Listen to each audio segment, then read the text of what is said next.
אפשר להתחיל? אפשר להתחיל? לא, יש... אפשר להתחיל? Okay. Good afternoon. Hello everyone. My name is Hagit Messer-Yaron. I'm the head of the Porter School for Environmental Studies in Tel Aviv University. It is a great pleasure and honor for me to open this brave new conference on the brave new wave technologies. We are going to have a very interesting conference of 2.5 days. We start today and we have all day tomorrow. And I thank you for coming. I wish to see you all and more people tomorrow. You know that we have the exhibition outside, and it will also be here tomorrow with a graduate student being there to explain to us what is not obvious from the exhibition. And you are most welcome to make this conference as open, as friendly as possible. So we are here and the guests are here, so we can discuss things during session and during breaks and before and after the sessions. So let me start with the formal greetings by our guest of honors, and the first is His Excellency Simon McDonald, the British Ambassador to Israel. Simon speaks fluently Arabic, right? But I think he will... I'm glad to say that if there's no Arabic speaker. Okay, thank you, Simon. Okay, thanks, thank you. Ladies and gentlemen, good afternoon. My function at the podium this afternoon is threefold. First, to pay tribute to the outstanding philanthropy of the Porter family, that under the leadership of Sir Leslie, the family identified a gap in Israeli academe. And in my time in Israel, I've noticed that when Israelis see a gap, they fill it. And so over the last 4 years, the Porter School of Environmental Studies has been doing sterling work, and its program increases all the time. Second, to acknowledge the growing importance of nanoscience and nanotechnology. In preparing for these brief remarks, I learned that nano comes from the Greek for dwarf, and a nanometer is 1/1000th of a meter. So for laymen like me, that means a hydrogen atom is 0.1 nanometer across, and a human hair is 80,000 nanometers across. So, well, you know, it strikes me as pretty small. But I also learned that human beings have been dealing in nano dimensions for centuries. And that in the ceramics and stained glass industries, technicians were dealing in amounts of as little as 100 nanometers of gold. So even though this level of interest is new, we have been dealing with nano dimensions for centuries. I confess that I had never heard of nanotechnology before I arrived in Israel. I suspect that, in common with a lot of people, I first heard about it from Shimon Peres.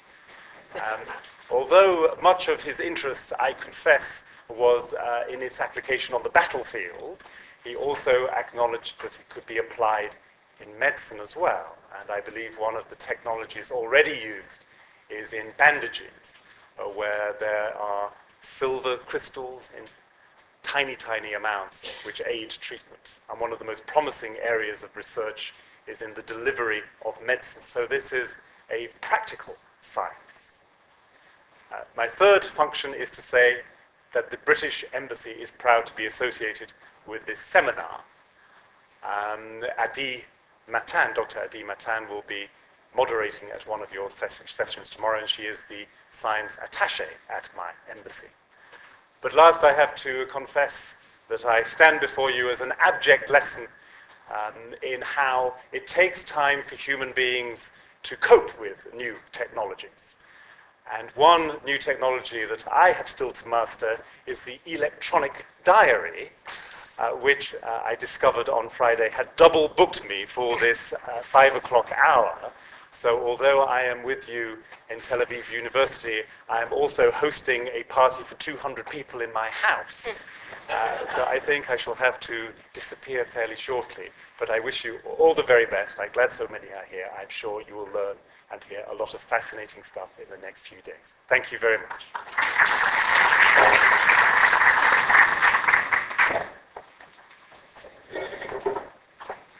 Now it is my pleasure to invite Professor Ruth Shalgi, the Vice President for Research and Development here in Tel Aviv University, our host here, Tel Aviv University. Ruth is a professor of medicine, Faculty of Medicine, and she's a scientist and a friend and our host. Thank you, Hagit. Good afternoon, distinguished guests on the podium and here in the auditorium.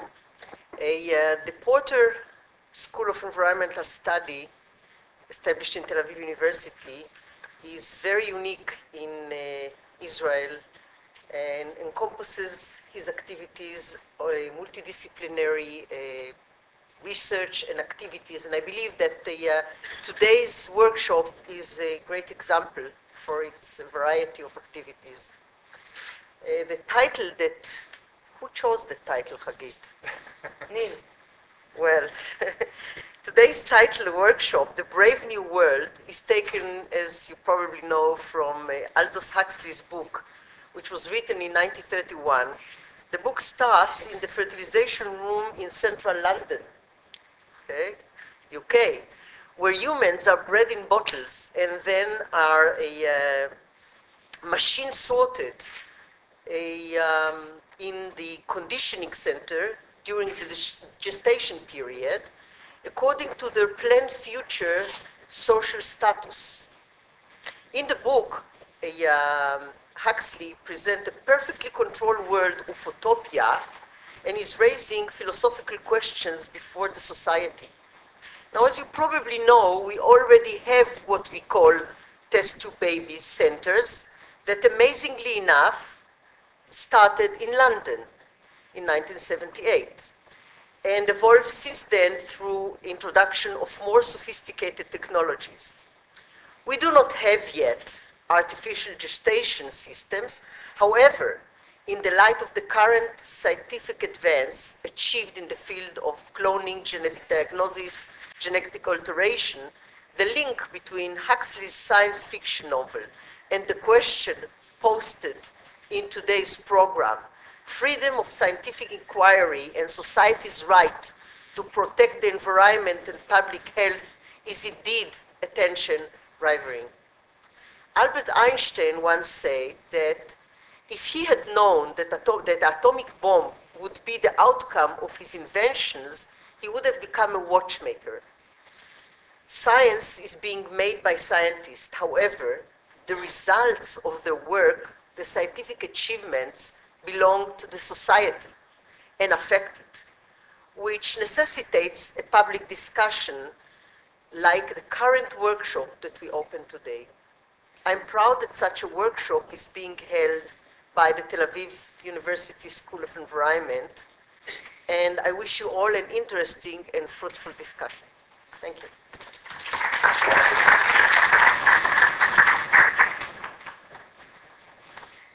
Okay, I thank again Simon and Ruthie, and under your time constraint.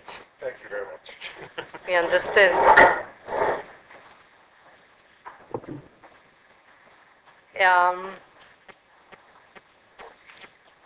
Okay, as you understand from, is it only me?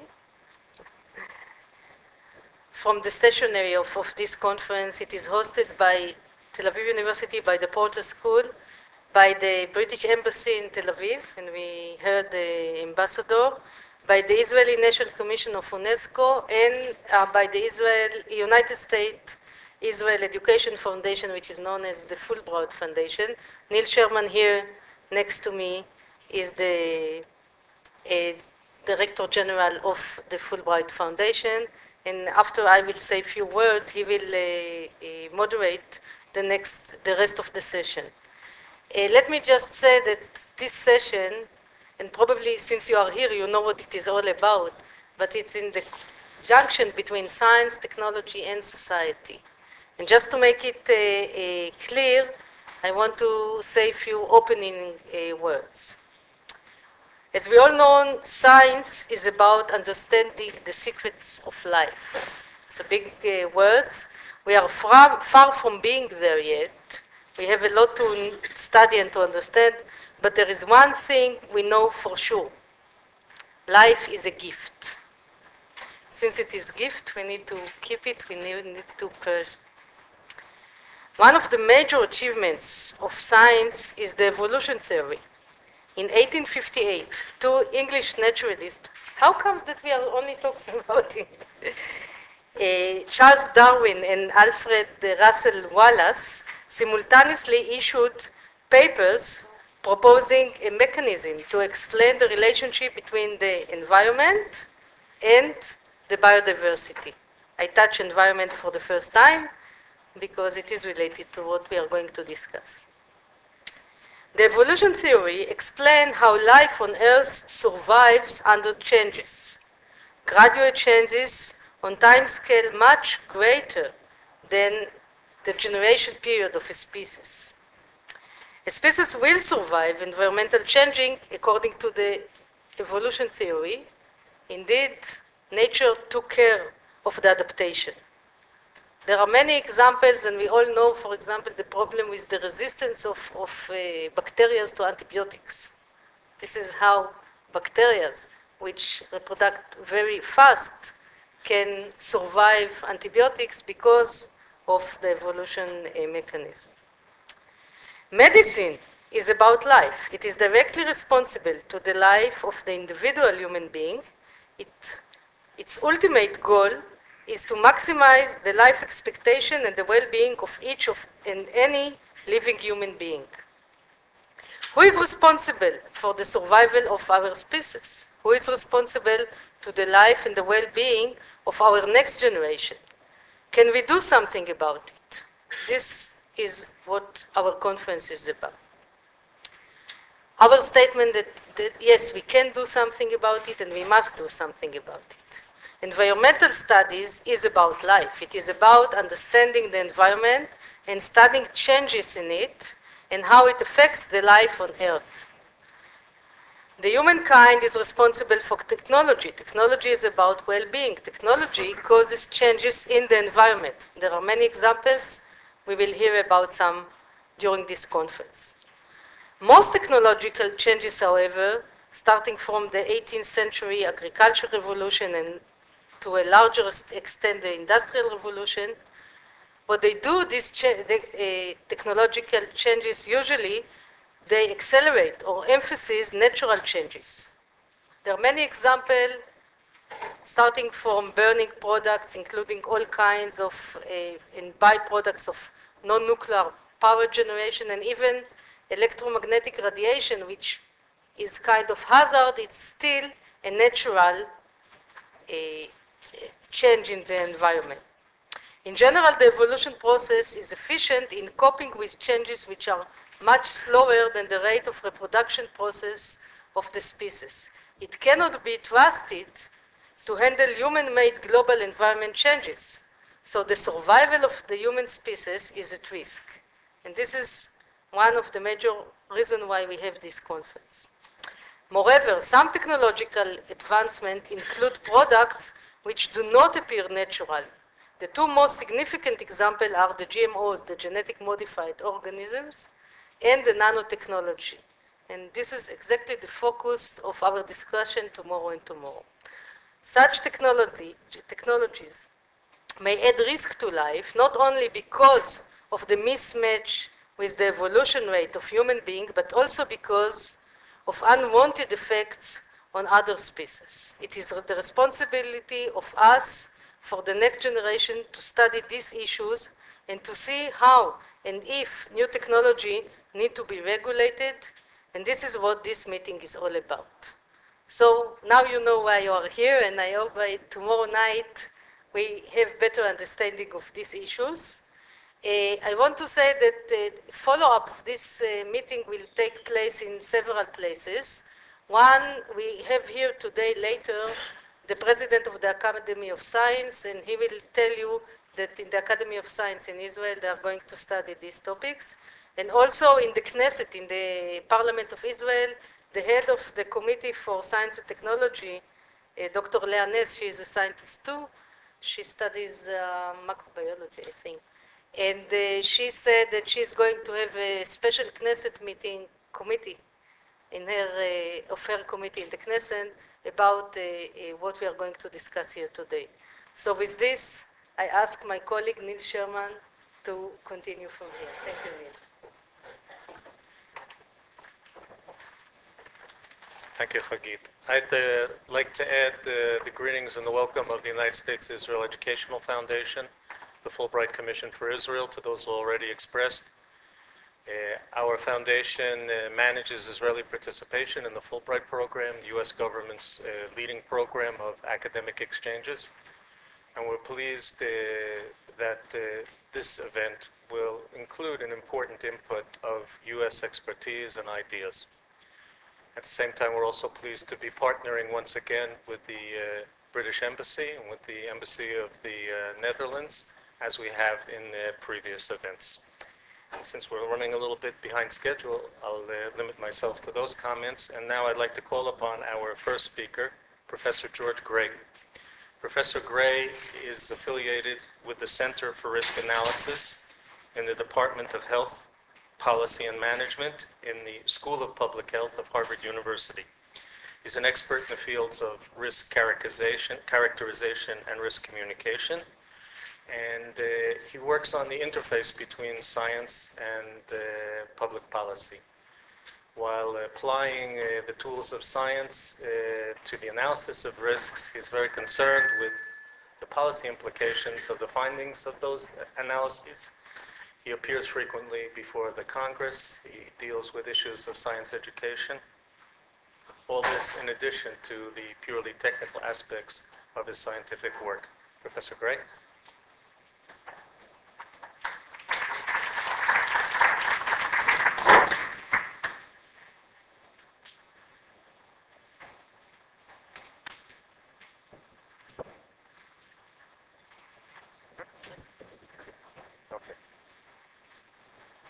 Well, thank you. Thank you very much. First thing I'd like to do is to offer my thanks to the organizers of the Porter School and to Neal Sherman for the opportunity to be here with you today. I also want to give you a little bit of a background, a little bit about what I am going to speak on. I'm not an expert in nanotechnology. I'm not an expert in genetically modified organisms. I spend my life thinking about how it is we deal with risks that we face as individuals and as a society. How do we use science? How do we develop science to help inform us? How do we use that information to make decisions? And how do we communicate that to people? And I'm going to give you my views on this. These are my views. I can't speak for the U.S. government. I can't even speak for other people at the Harvard School of Public Health. But I've been thinking about this for a very long time, how we, with the tools we have, get the best benefits for public health we can while still managing to get benefits that come from advancing technologies. So one of the things that we all know is that there are many, many risks that we face. This slide is what many of us feel when we look at the evening news. Each day someone must spin one of these wheels that gives us some sort of thing that we do that in some sort of special group causes some kind of awful thing to happen. And we hear about these day after day. And these risks aren't just risks to our health, these are environmental risks. There are all sorts of things out there. The questions that I'm interested in is how do we sort all of that out? How do we know which risks are real? Some of those risks that we hear about on the evening news are really not real. The cause and effect relationship does not exist. Others are. The other things we want to know about, which of these are large and which are small. Which risks are so trivial that even if they're true, they're the sorts of things we wouldn't worry about very much. And which are ones that we really need to apply ourselves, our society, our resources to doing something about. And then finally, if we decide we want to do something, what can we do? How do we manage risks? And one of the things that I'll talk to you about is a problem that we face as individuals, as societies, where often when we try to manage one risk, another one comes along to take its place. Life is complicated. It's hard. We wouldn't be having these kinds of discussions if the answers were right before us. So what I want to do is to take you for a quick walk through why I believe the field of risk analysis, the one that I work in, as you might guess, is pretty important to helping us confront these sorts of issues. And within the field of risk analysis, it's very much, it has an orientation very much like that of the Porter School in that interdisciplinary work is critical. You cannot do these things on your own. They require many different forms of expertise, many different kinds of information. It requires science. Science is what we use to identify risks. Which are the problems that are out there? Which kinds of technologies, which kinds of natural products, what kinds of natural processes might be pose threats to our health or to our environment. It also helps us to understand what are important factors in those, and that's part of what helps us later to think about controlling things. Analysis brings that science to bear on decisions that we make. It comes to help us make choices. It helps us understand the size of the risks, to understand the uncertainties. Many of the things that we're talking about, and we'll talk about for the next day and a half, are very uncertain risks. In fact, if they were certain, they wouldn't be risks. We'd know what was going to happen, and we'd know what to do. There is uncertainty, and we need to know about that. To evaluate trade-offs, what are the different things that we have to think about? There's a great deal of debate about climate change. We could do a lot to limit CO2 emissions by switching to nuclear power. There are trade-offs there. There are risks on one side, there are risks on the other. How do we think about balancing those? And I think that risk analysis is the thing that informs us. Risk management, I'm going to spend a little bit of time on, because that's actually where we take this kind of information and try to bring it to, try to use it to make choices, to make decisions that are going to help us to achieve our goals, which are, in most cases, protecting human health and the environment. And then finally, I'm going to touch a bit on the importance of communication, because all of the good science and all of the good analysis that we do doesn't mean much if we can't help people understand it so that they can use that information. Now, as I said, the sciences that go into understanding the sorts of risks we face come from many, many different areas. These are just a few of them. And again, interdisciplinary work like that done at the Porter School is a very, very important thing. But even after we've done all that work, here's a little reminder. We can't always predict technology. This looks like I've got a Macintosh to PC problem. I have a lovely little cartoon here that reminds us that uncertainty exists. It's a person driving along on the road behind a big tank truck. And written on the back of the truck it says, "The scientific community is divided. Some people say this stuff is dangerous, some people say it isn't." And though it's funny, it's a true statement. We face uncertainties all of the time, even when we've done all of our science. Our science is developing, it's an ongoing process. It started, as we heard from the ambassador with nanotechnology 400 or 300 or 400 years ago, and it will keep going for many, many years. We're always in a state where we don't have perfect information, and that uncertainty is something that we have to deal with. Risk analysis, then, is a way to bring that scientific information to bear on the decisions that we're going to make. It says, what is the risk? Is this something, what is the hazard? What is the thing we're concerned about? Is it an asteroid that may hit the Earth? Is it a particular application of nanotechnology or genetic modification? Is it natural toxins that are present on our grain because of microbial or fungal contamination? What is the hazard we're concerned about? And then we also have to think about consequences. Consequences are a very important part of thinking about risk. Saying something is a risk doesn't get you very far. What is the risk? Is it a risk of something that might cause mortality, that will harm people or kill them? Is it something that causes morbidity? People are sick, they'll recover. Is it something that affects an ecosystem? It can harm biodiversity. Is it going to change people's quality of life? Is it going to happen to a lot of people or only to a few? Can we identify those people? Or is their identity a secret? Not a secret, it's a mystery. Something that we just don't know right now. All of these are very important questions when it comes to actually managing these risks and doing something about them. Then we want to know, what's the likelihood of that risk occurring? It is a fact that the Earth has been struck by large objects that have caused mass extinctions throughout history. That is a risk. And it's a risk of very, very serious effects. Fortunately for us, the likelihood of it happening at any given time is very, very, very low. There are other kinds of risks where the likelihoods are much higher. In the United States, 40,000 people a year die in automobile-related accidents. My likelihood, as just an average American citizen, of dying in a car accident is almost 1%.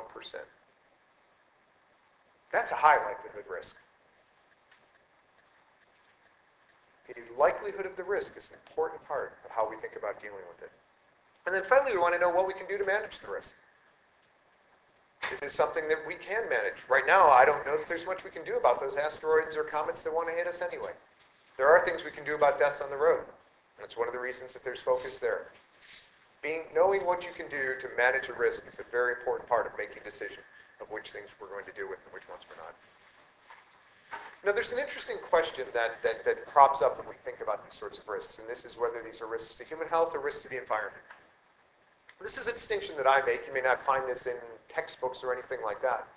But we face a very interesting difference between many of the risks we faced in the past and the new ones that we're going to be facing in the future. In the past, we've often worried about what I call actuarial risks. These are risks where we have experience, we have data about the actual risk we care about, and in fact, the outcome we care about. Diseases, the study of epidemics, the link between particular viruses and outcomes in humans. We understand the idea and can predict those sorts of risks very well. In the United States, we have a program called the Fatal Accident Reporting System. Every one of those automobile accidents that involves fatality, those 40,000 fatalities in the United States, is entered into a database with over 100 different data points about that accident. The time of day, the number of cars, the type of car, number of people that were in the accident, speeds that were involved, were seatbelts involved, was alcohol involved, 100 different data points. And then when we want to make predictions about what might happen if we take a particular risk management action on the road, turns out something that we could do in the United States would be very helpful is make telephone poles that are along the side of the road, make them break off more easily. There are predictions that we could save thousands of lives if when a car hit that pole, it would just fall over rather than standing still and compacting the car. When I make a prediction about the number of lives that would be saved, the number of injuries that would be prevented from that kind of an intervention, I can do it with a fair amount of confidence. I know that there's a direct link between cars hitting those poles and people being hurt. I have an idea of how many of those kinds of accidents happen each year. And I can make predictions off into the future, and I can make them with a fair amount of confidence and a fair amount of precision. I won't be exactly right at how much good we do, but I'll be in the general ballpark. Many of the risks that we face now, what I call on this slide new risks, are different than that. We don't have any evidence of people being harmed by nanotechnology. We have very little evidence of people being harmed by pesticide residues on their food. Many of the risks that we think about today, low-level risks from chemicals, what might happen with climate change, a variety of other risks like that, are things that we don't have past experience with to guide us. We don't have the ability to look at the past to help predict the future. But we do have scientific data. We have scientific theories, for example, for those pesticide residues on food. Many of those pesticides are examined for their toxicity in tests with animals. Animals are like people in most ways. We use them to develop drugs, just like we use them to develop or to test chemicals. And we can use that scientific data that was developed in those animals, theories about the similarities between animals and humans, to help us make predictions about what might happen when people are exposed. But these kinds of estimates are subject to much, much more uncertainty than are those estimates of car accidents or something like that. And that uncertainty matters a lot when we make our decisions. We can get things wrong. We can draw causal relationships that are not there. We can miss causal relationships that do exist. And estimating the likelihood of responses from tests like that is really quite difficult. And yet, I firmly believe that's all we have. So what we have to do is to do the best job we can. One of the things you'll notice, for example, some of the things I have here under the list of new risks, climate change, GM crops, low-level chemical exposures, those are the sorts of things that there's a lot of disagreement about. People don't fight much about cars being dangerous and the chance of people being hurt or killed in automobiles. That's not a question. There are very real and legitimate scientific questions about the outcomes, the consequences of each of those other things, and part of it's because we just don't have the kind of information that we would want. Well, now I want to move into managing risks. This is the part that's really where all of the science and the analysis that goes on comes into the public arena, and where we're trying to help individuals to make better decisions, where we're trying to help our societies to make better decisions. Making personal decisions is something where people are used to thinking about risk a little bit for medical treatments or drugs and things like that.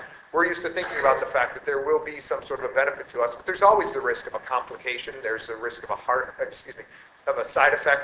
There are things that we have to think about and balance. There are also measures that we take in our own homes, things that we can do to make our homes safer or less safe. We make those kinds of decisions all the time. We also make national decisions about pollution, about new technologies, about food safety, about all sorts of different kinds of things. And these are decisions that are made to manage risks, and they're being made all the time. And on the global scale, we're making decisions about things like climate, transboundary pollution, about climate change, ozone depletion, and things like that. All of these sorts of things are places where we want to apply the science to help to manage these risks. But when we do this, there are inherent tensions. Again, if we knew exactly what we were doing, these would be very simple things to do. On one hand, people desire protection from things that can harm them. They want to be able to take personal steps to protect themselves. They want their governments to take steps to protect them. They want the private sector to take steps to make sure that they are not being harmed. At the same time, people are interested in the benefits of technologies that create risks. People invest a heck of a lot of their own resources in an automobile. And when they do that, remember, a 1 in 100 chance of dying in a lifetime because of a car. People are clearly making decisions. They're weighing risks and benefits. They're using mobile phones, though there's concern that they may have some sorts of adverse effects. There are many, many things where people want the benefits,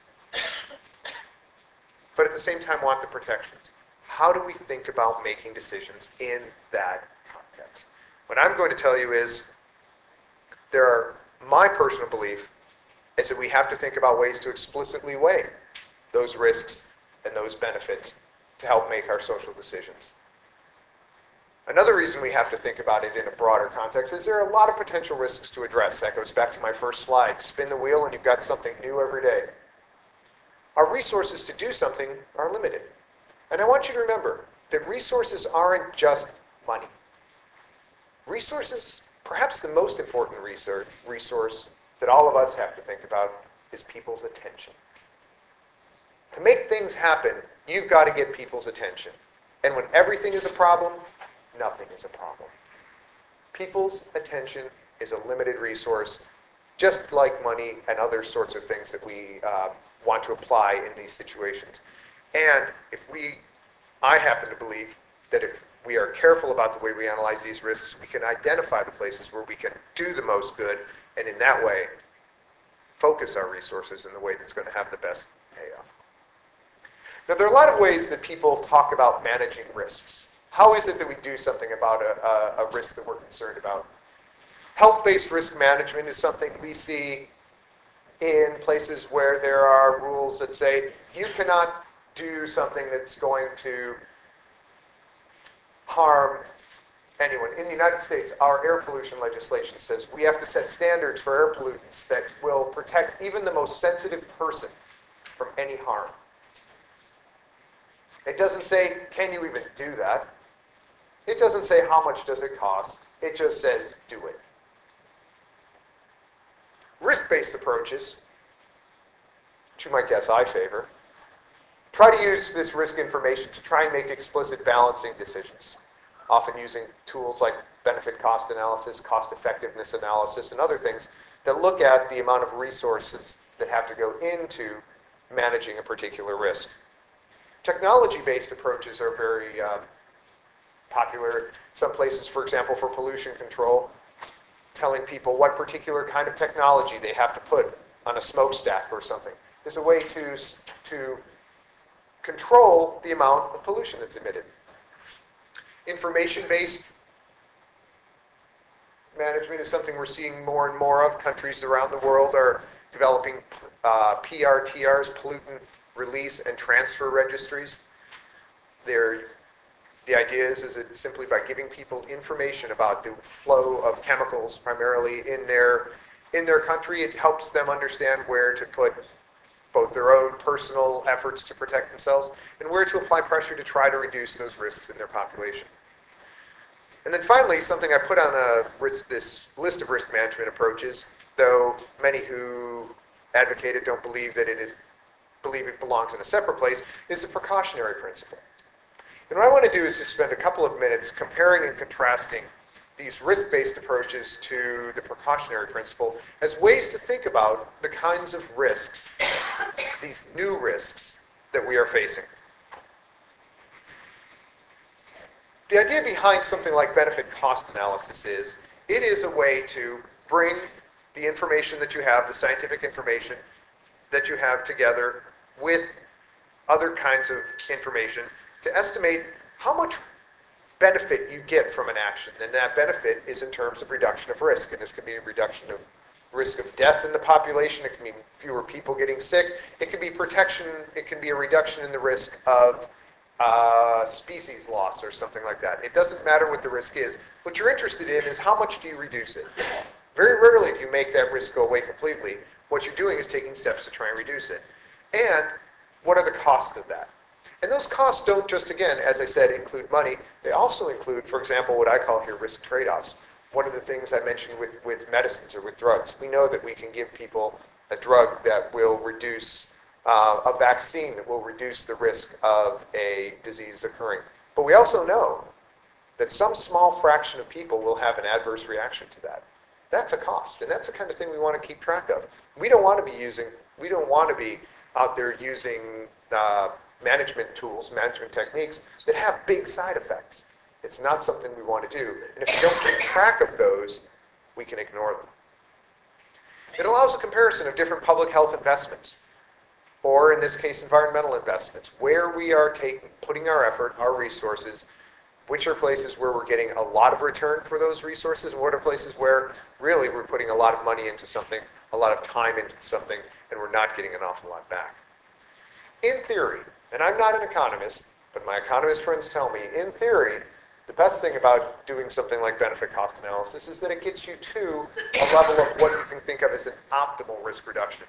That is, you would reduce risks to a level until you get to a point where the resources you're putting there would do more somewhere else reducing the risk. And in that way, you can come to an efficient allocation of your risk reduction resources. The idea being saving the most lives or saving the most of the environment with the resources that you have. And I think that it recognizes that what is an acceptable risk has to be judged on a case-by-case basis, and you can recognize that you may get an awful lot of benefit from the presence of automobiles, and it may be why people are willing to take the kinds of risks that they do. Now, benefit cost analysis is far from perfect. There are many of the things that we'd like to know and we'd like to quantify that are very difficult to do. One of the debates that we have we've had in the United States is, for example, what if you do an air pollution control, and in addition to preventing people getting sick, it also improves the view. And it's just a good thing, aesthetically, to be able to see better, to have beautiful vistas. That's something that is very difficult for us at this point to include in some kind of a benefit cost analysis, and yet it is a very real benefit of the action that we're taking. We also have those uncertain risks. Causality really is a big issue. Do mobile phones cause brain cancer? It's been alleged, it's been studied.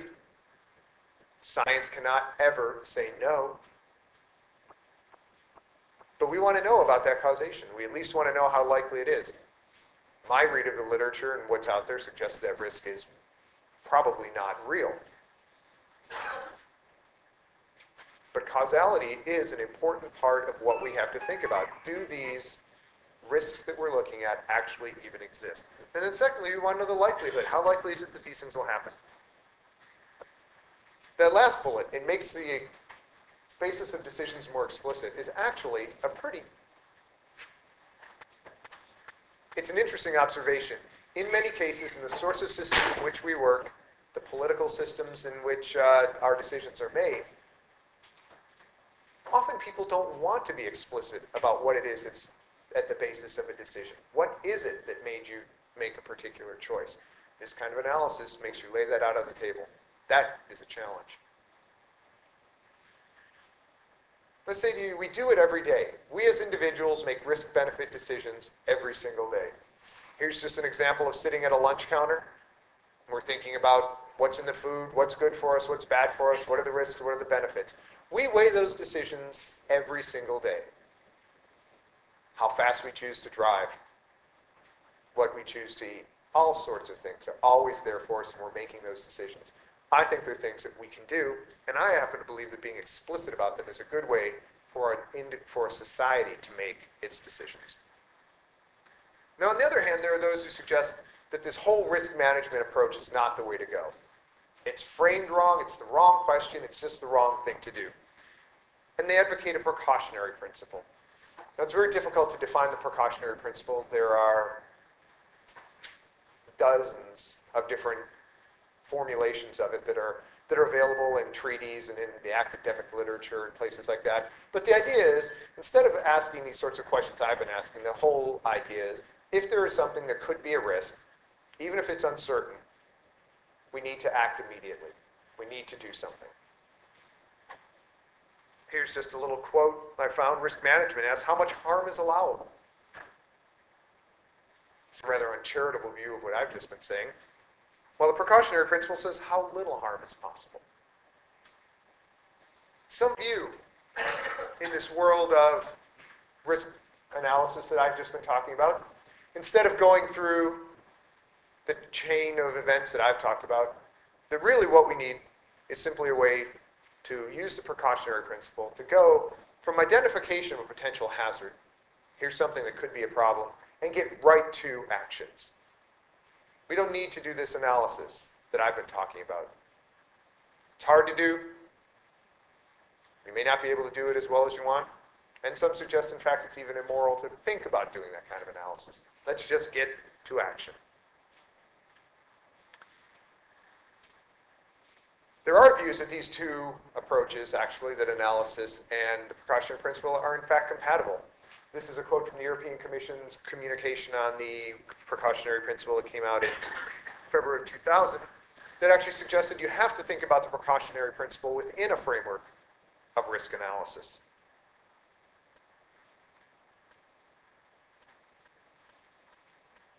Now, we all take precautions in our lives. Precaution is one of those things. Many believe that in some way it's hardwired into our brains. It's just the way that evolution has gotten us to the point where we are able to survive. So in our personal life, we take decisions. I mentioned smoke detectors, something that we can put in our homes. Almost 10,000 people a year die in the United States in home fires. There was just a tragic fire in Boston the day before I left, in which a whole family of 3 died in their home, and they did not have smoke detectors. There were no smoke detectors. Yeah? Did they have smoke detectors? No. But here is a technology that is available, that is inexpensive, and people have made choices about them. Food preparation steps. There are things that we can do that take more time, but make our food safer. the kinds of insurance that we buy. Bicycle helmets, that's something that fascinates me. My kids, my son and daughter are 6 and 9 years old. Just the way they've been raised, and it's a combination of us, my wife and I, but also their friends, our neighborhood, they wouldn't think about getting on their bicycle without putting on a bicycle helmet. It's become just an accepted and important part of the way in which people do things in the United States. I go to other places in the world, places where people ride their bicycles a great deal, ride them in traffic, and I see no bicycle helmets. These are individual choices that are made about ways to reduce risk. It's not that we know any more in the United States. We don't know any. It's not that we know anything more about safety. It's just that we're making different choices. We have to make public decisions about things. Speed limits. What are the appropriate speed limits for our different roads? How about building codes? How strict do we have to make our building codes to protect against fires, to protect against an occasional earthquake, to protect against other sorts of things that can happen? How do we make those decisions? Pesticide residue limits, airport security. My point here is that there are lots of different things where we take precautions as individuals or as societies. But the important thing is that those precautions require balance. And that balance is a matter of trading things off. In my home, I have smoke detectors. I have a colleague, a good friend I work with, who is more cautious than me. He has carbon monoxide detectors in his home as well. I haven't bothered to pay the extra probably $10 that it would cost to put those in. And I can look up actuarially how many people die in the United States from carbon monoxide poisoning in their home. It happens. This is a situation where I've just made a different decision about a personal risk than a friend of mine. Interestingly, we both live in old homes. He has earthquake insurance in Massachusetts. He's worried about earthquakes. He's a very cautious guy. I have insurance against fires and floods, but not against earthquakes. Again, there's a range of things that can be done, and somewhere along the line we make decisions. We make them as individuals, we make them as societies. I could tell my kids to really protect them against getting hurt on a bicycle, they just can't ride one. Then you don't even have to worry about a bike helmet. We could save 40,000 lives in the United States if we set the speed limit at 5 miles an hour. 10 kilometers an hour, we'll call it. We haven't even considered doing that. Think of the public health advance that would be. 40,000 lives and 100,000 injuries prevented.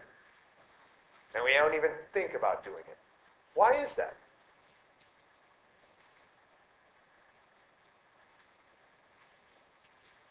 And I think that highlights the difficulty of the precautionary principle as a decision-making tool. Here's two people walking down the street. Down at the bottom it says, you can't say the government isn't trying as they're walking past the hazardous electronics store, the hazardous drug store, the hazardous food market, hazardous cars incorporated. Just reminding us that all of these different things in our lives have the potential to harm us. And just calling them hazardous doesn't tell us enough. So I actually believe that risk analysis and the precautionary principle need to be blended, that they need to go together. Risk analysis can help us understand which risks require precautionary action, and if we're going to do it, what are we going to do? This is US specific, but just very quickly, it's often suggested that risk analysis is the sort of thing that prevents people from taking steps to protect human health or the environment. And these are two examples. They're quite striking examples in that they occurred under government administrations that were thought to be hostile to human health or environmental protection. In 1985, it was a benefit cost analysis that convinced the United States to get rid of lead in gasoline long before we had planned to do it. We haven't had lead in our gasolines since 1989. It's all been gone. And that was because of a benefit cost analysis. It was a benefit cost analysis that convinced the United States to sign and ratify the Montreal Protocol to reduce ozone depleting chemicals. And these are situations where this kind of analysis actually played an important role in moving people along. There are also some concerns about what precaution does. And I'm going to tell you that there are actually perils of precaution. There are losses that come from being too careful. A very controversial area is what do we do about drugs? When we're developing drugs, we know, again, that drugs have the potential for side effects. In the US, we have a pretty stringent requirement for showings for demonstration of safety and efficacy of drugs. It means that from the time a new molecule is discovered that could help human health, to the point at which it is available to people who may need it, can be a dozen years or more. During that 12 years, people aren't benefiting. People are dying because they're not getting those drugs. This became a very big issue with new HIV drugs, drugs to deal with the human immunodeficiency virus and the advance of AIDS. And in fact, a decision was made in that case that we were now going to have a new track in our drug approval process that would get these drugs to market faster, recognizing that they were treating diseases that were fatal anyway. And if they could provide improved quality of life, improved length of life for people, that those side effects were something that they were willing to deal with. If we're too careful, we lose out. There are also risk trade-offs that I talk about with precaution, and this is a very interesting example. The UK, because of concerns about the human form of mad cow disease, variant CJD, and its ability to be transmitted from person to person by surgical instruments, specifically invoking the precautionary principle, put in place a ban on the use of reusable surgical instruments for tonsil surgery. It's just for removing tonsils, small lymphoid tissue. It's a very common sort of an operation.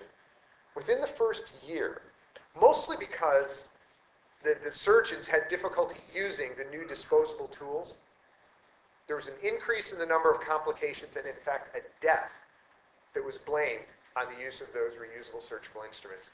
And the UK government reversed its position and said the risk that we were trying to address is more hypothetical and smaller than this risk that we have created with our precautionary action.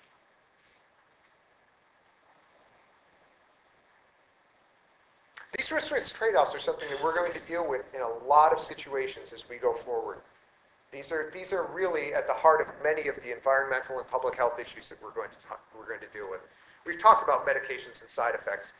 Another thing that we all know about is the use of disinfectant drinking water to get rid of microbial pathogens that cause disease and death. At the same time, the chemicals that we use to treat our water create disinfection byproducts that create chemicals in the water that may have health effects of their own. It's a side effect of a public health intervention, and it's something that we have to think about in balance. We're in the middle of a big project right now. There's a great deal of concern about contaminants in fish. And what do we tell people about eating fish? Methylmercury is naturally present in virtually all fish and shellfish. There is a contribution of that methylmercury that comes from human activity. Some of it's natural. Methylmercury has been shown in epidemiologic studies of high levels of exposure, certainly to be neurotoxic. There's lots of evidence that fish is good for you. Reduces the risk of stroke, risk of heart attack. In pregnant women, it reduces the risk of having a premature baby. What do we tell people about eating fish? It's a trade-off. There is not a nice, clean answer. And we are doing analysis right now where we're trying to do a very explicit quantitative balance of the two sides of that particular question. And then finally, I want you to remember this question of the foregone benefits of a technology when it's delayed or denied. There really is a risk, again, to both human and environmental health that can come from not having a technology that's available. And what that means to me is that we need to do this analysis. We need to be careful about sorting it out. We need to bring science, and we need to bring it out of the laboratory. We need to process it through tools like risk analysis to help inform these sorts of decisions that we want to make. These sorts of things also make communication very, very difficult. And with that, I want to spend a little bit of time talking about risk communication. With one final thought, that I think the reason we can play matchmaker and get the precautionary principle and risk analysis together, is that really what the precautionary principle is to me, it tells us how we want to approach problems, that we want to be careful. When we approach an uncertain situation, a risky situation, we want to be careful. We want to make sure that we're looking before we leave. And I think it guides decisions we make as individuals, and it can guide our social decisions as well. But I think we still need risk analysis to help tell us which of these risks to focus on, and even when we want to focus on something, what to do. The precautionary principle doesn't tell me where to set a speed limit. It doesn't tell me what to do about new drugs that may be harmful but may be beneficial. We need to do our analysis to help us actually come to the point of making a decision.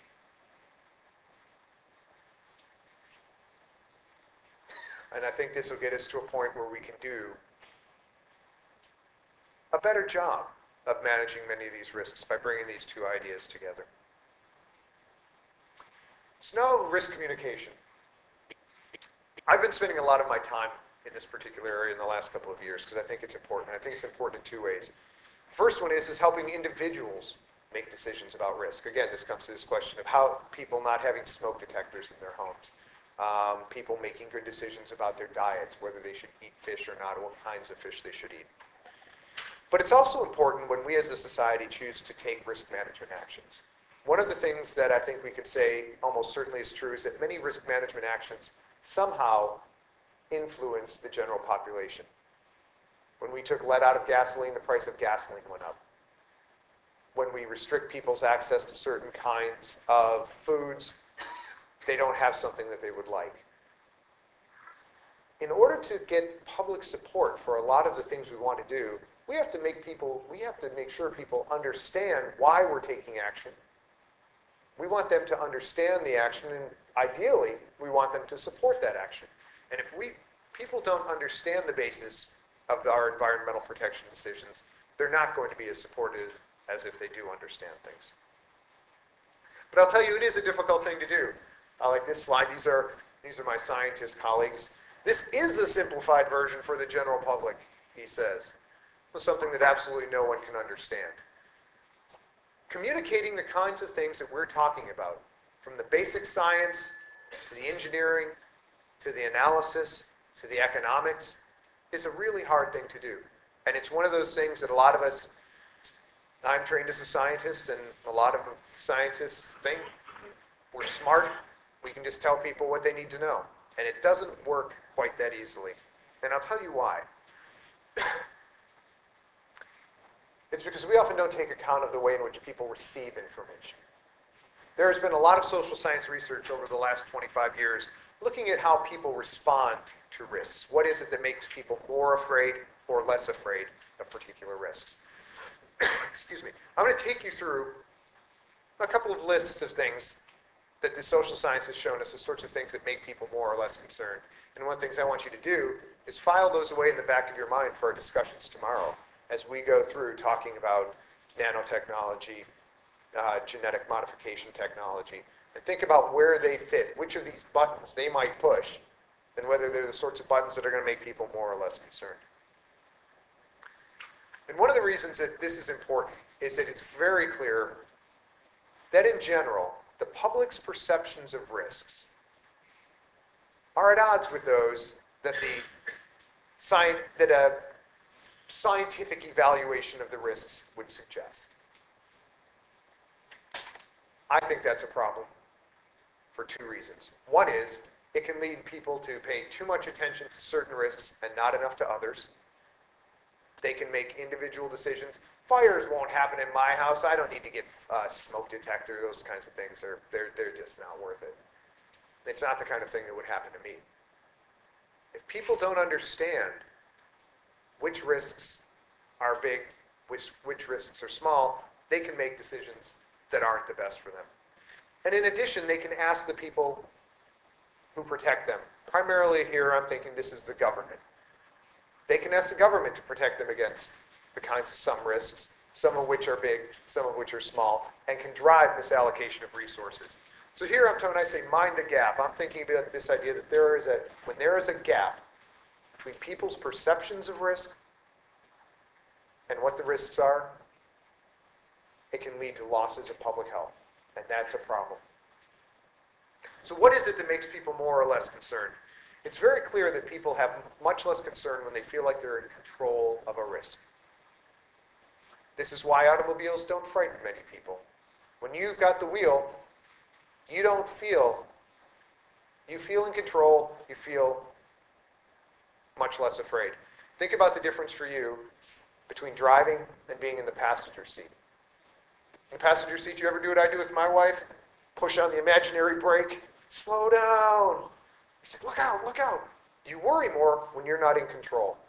That occurs with every kind of risk that you face. Whether you choose a risk or don't choose a risk is very important. When something is imposed upon you, it feels very different than when you choose to go skydiving, to go scuba diving, to do things that carry their own risks that are much larger than other risks that you could be concerned about and asking for protection from. A very important one is whether something is natural or man-made. How many of you know about the presence of a chemical called acrylamide in the food supply? 2 or 3 people. Research out of Sweden that came out approximately 2 years ago suggests that this chemical, which forms naturally when you cook food, it's also an animal carcinogen, a known neurotoxin, and it's present at levels in food far higher than would be allowed by law if this were not a natural food, a natural product. And yet none of you know about it. How many of you know about dioxin? What if I say dioxin? Hands go up? Yeah. The risk of acrylamide in food dwarfs that of dioxin. And you've read about acrylamide. It was in your newspapers. It was on the radio. It was on television.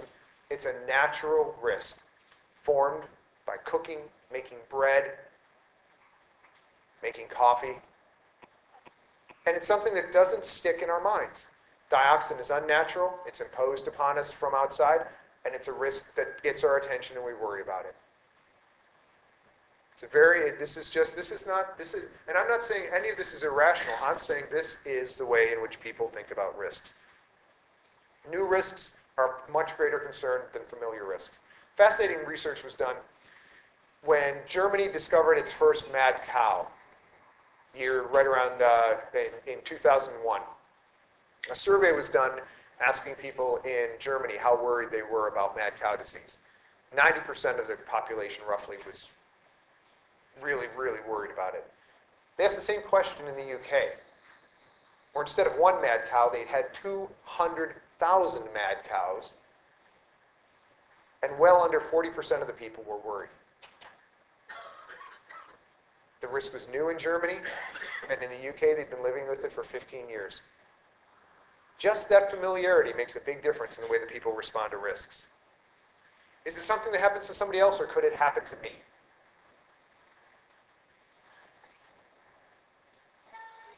If I live, I don't know where. If you live in the middle of the United States, shark attacks are not the kind of thing that you worry about. If you live on the coast and in certain parts of the country, shark attacks are something you worry about.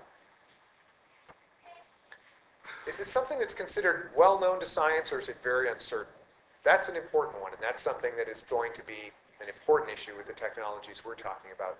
When people think something is well known to science, it tends to make them be less worried about it.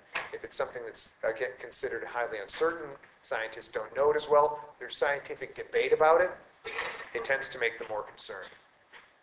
And then a very important issue is trust. Do people trust either the people generating the risk or the people protecting them from that risk? If they trust those people, their concern is much lower. If they don't trust them, Monsanto, for example, if we're going to talk about genetically modified foods, if they don't trust the organization that's generating the risk, they're going to be much more concerned. The risk could be exactly the same, but how people feel about the source of the risk influences how strongly they react, how strong steps they take as individuals, and how much protection they ask for from their public officials. Just to wrap things up, I think these are 2 kind of important things to remember, though, when we're communicating risk. And this is something that's hard for those of us who are from the technical community. We sort of believe that if we just give people the facts, they'll think like us. And that's just not where you can imagine. That's not where you can expect risk communication to go. A report from our National Academy of Sciences suggested that risk communication is successful only to the extent that it raises the level of understanding of relevant issues and actions and satisfies those involved that they are adequately informed. The best you can hope to do, and really the goal of risk communication, is to give people information to help them sort things out.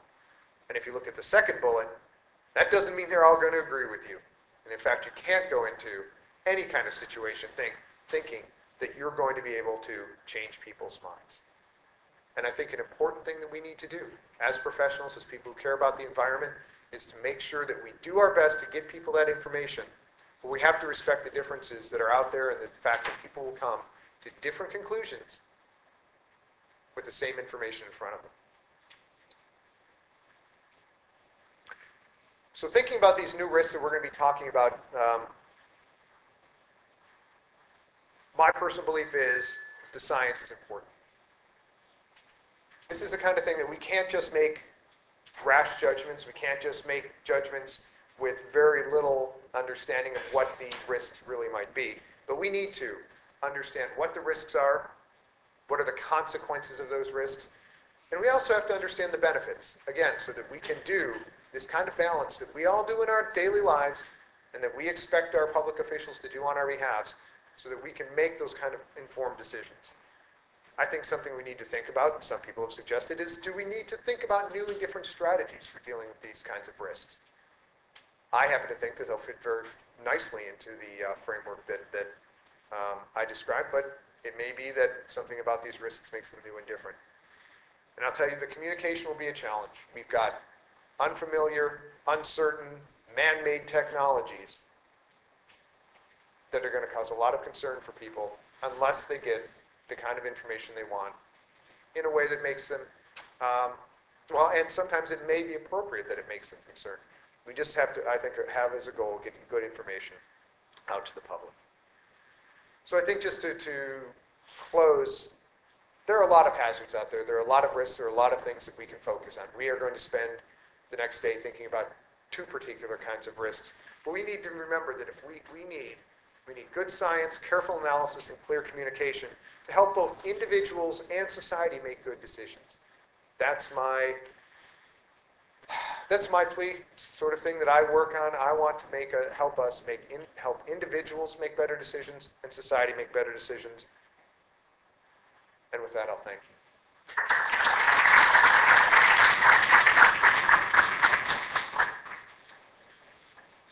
Okay. I'd be happy to answer any questions that anyone might have.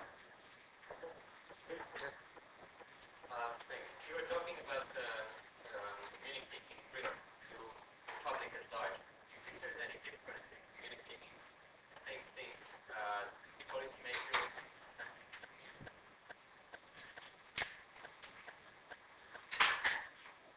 Well, certainly there's a difference between communicating to the scientific community and to policymakers, for example.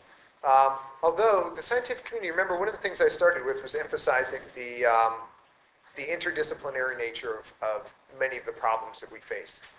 In many cases, an engineer is going to be the equivalent of a citizen, just a regular person, when it comes to knowledge about toxicology or epidemiology or something like that. And an epidemiologist won't know engineering particularly well. So I really do think that we need to strive to make our communications the kinds of things that are as accessible as possible. And remember that our policymakers are people too. Few of them are trained in the sciences or engineering or the sorts of fields we need. So I think we need to make things as accessible as we can for everybody. It's hard to do. Yes. I would just like to give an example. I was following what you were saying. I don't know if you're familiar with the closing of the reactor at Hagit Messer-Yaron because of a perceived leak in deuterium. There was never a leak.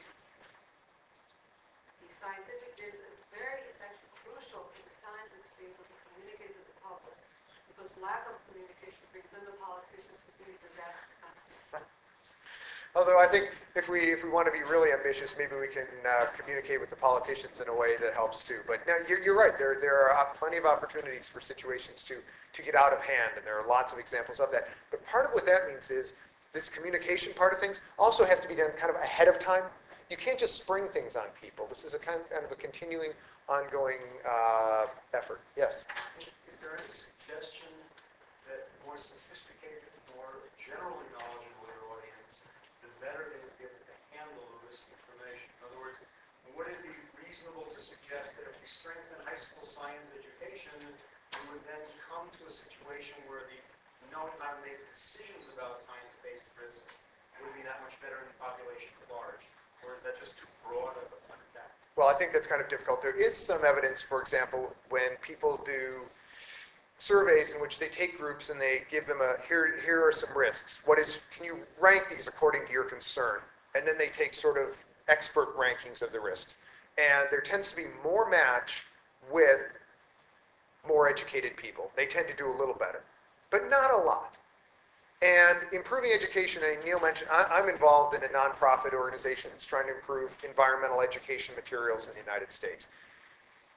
It's a long, difficult process. I think we can be much more effective if we on this side instead dedicate ourselves to doing a better job of communicating. And if that means sometimes making, it means working to make things, again, the word I used before was accessible. We need to make things accessible, and so that we can have this discussion with the population and with politicians. Yes? You say that there's a certain litmus test or analysis that's used to even determine whether something should go into the precautionary principle. For example, by cars, like you said, we do have speed limits, but we also have structural frames and airbags so that once something does impact, certainly people have said, okay, obviously we could create those 5-mile-per-hour speed limits, but it's not worth it to apply the precautionary principle. What is the test for whether something is subject to that sort of precaution? I really don't know, but I think that part of it is understanding what are the trade-offs that you're talking about. I mean, we could also make cars much more safe. We could all drive very large cars with great steel reinforcements all over them, but of course that would cause a consumption of much more fuel, and with all of the attendant problems with that. So to me, what needs to be done is to make explicit the concerns that we're talking about. What are the risks that we're talking about, and what are the things we can do about them? Then choosing among them is a matter of analysis, and it's a matter of social debate, and it's a matter of trying to get to a decision that balances the needs of everyone. But I don't think there's any one thing that flips something into a precautionary versus another sort of system. Yes, please. Is there a lack of use by the science community, scientific community, the popularization of science? There is very few people that doing it in the States, and here even less. No, it's a very difficult thing to do, popularizing science. And part of that is just raising people's awareness of science. And I can tell you that it's a difficult thing to do. I've written a book. It's called Risk, an everyday guide to deciding what's really safe and what's really dangerous in the world around you. And it was a 2-year effort, and I had a co-author, and we worked very hard on it to try to write something that makes some of these risk ideas accessible to people, whether they care about mad cow disease or microwave ovens or genetically modified foods. And it's a hard thing to do. And then you got to get people to buy it. That's hard too. Just to see if there's interest. So that popularizing science, I think, is something that we can strive for. There are some people who are really good at it. And occasionally you see a scientific book that becomes a bestseller, and that's a great thing. But I think that what we need to do is we just need to have information available for the information-seeking public. People don't pay attention to environmental issues until it comes home, where it's something where a decision is going to be made in their locality, a decision is going to be made that affects them. And what we want to do is make sure information is available then to help them be part of that whole process. The scientific information is in a way that you said it yourself, showed in the cartoon. Right. This is the simplified version. Right. The problem is that no one wants this. Otherwise, I would be a millionaire. But If you figure out how to sell those books, I'd love some tips. Yes, please. precautionary principle opponents believe in zero tolerance.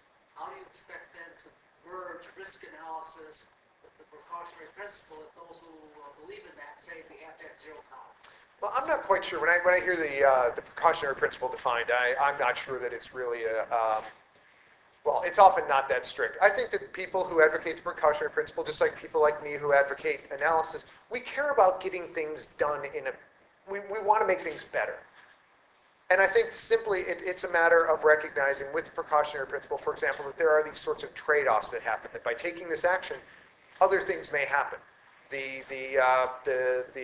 complications and the death from the use of surgical instruments that were not reusable. And once you recognize that, then you get to the point where now you have to think about, well, geez, now I do have to kind of balance things. I have to look carefully at it. And I fundamentally believe that we all want to get to a similar kind of place. And the more we get closer to real problems, not to rhetoric, the more we'll get to a point where we can actually work those two things together. Yes, please. Oh, Neal, I'm sorry. Oh. So, I think one more? Yeah, I recognize it. I'm sorry. Go ahead. Oh. Go ahead. With respect to the precautionary principle, I have a slightly different opinion about it, because in my view the precautionary principle is about shifting the burden of evidence. So not toward, in general you can say that normally the evidence for a risky action is something which lies into the future. But the precautionary principle says that in advance you should take a risk analysis and make a risk calculation of the action. And then if the risks are too large, you should do the action. Or you should take prevention measures. Now, as far as I can see, in the United States, indeed, mostly the risks are taken afterwards. It has to do with the juridical process that litigation can be such an important thing. That's not what in Europe is the case. So, in my view, there is here a kind of difference between in advance looking into the risk and later on, or the other way. Well, and that may be a very important point as we talk about some of these new emerging technologies, as you have to think about them. And yet, at the same time, you notice you said you have to think about the science. You have to do analysis to know whether just because you've identified something, it's actually something where action needs to be taken. I'm sorry. Thanks very much, Professor Gray.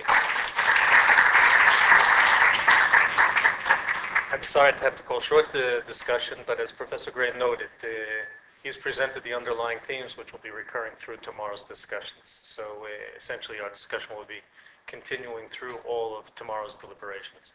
I'd now like to call on Professor Kevin Ausman, the Executive Director of the Center for Biological and Environmental Nanotechnology at Rice University.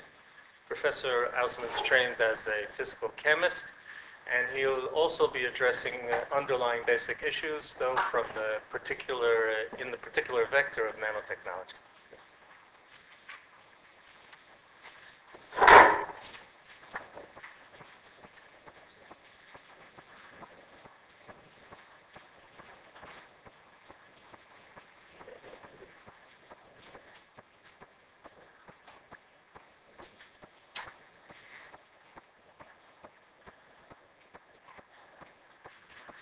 Thank you very much and good evening.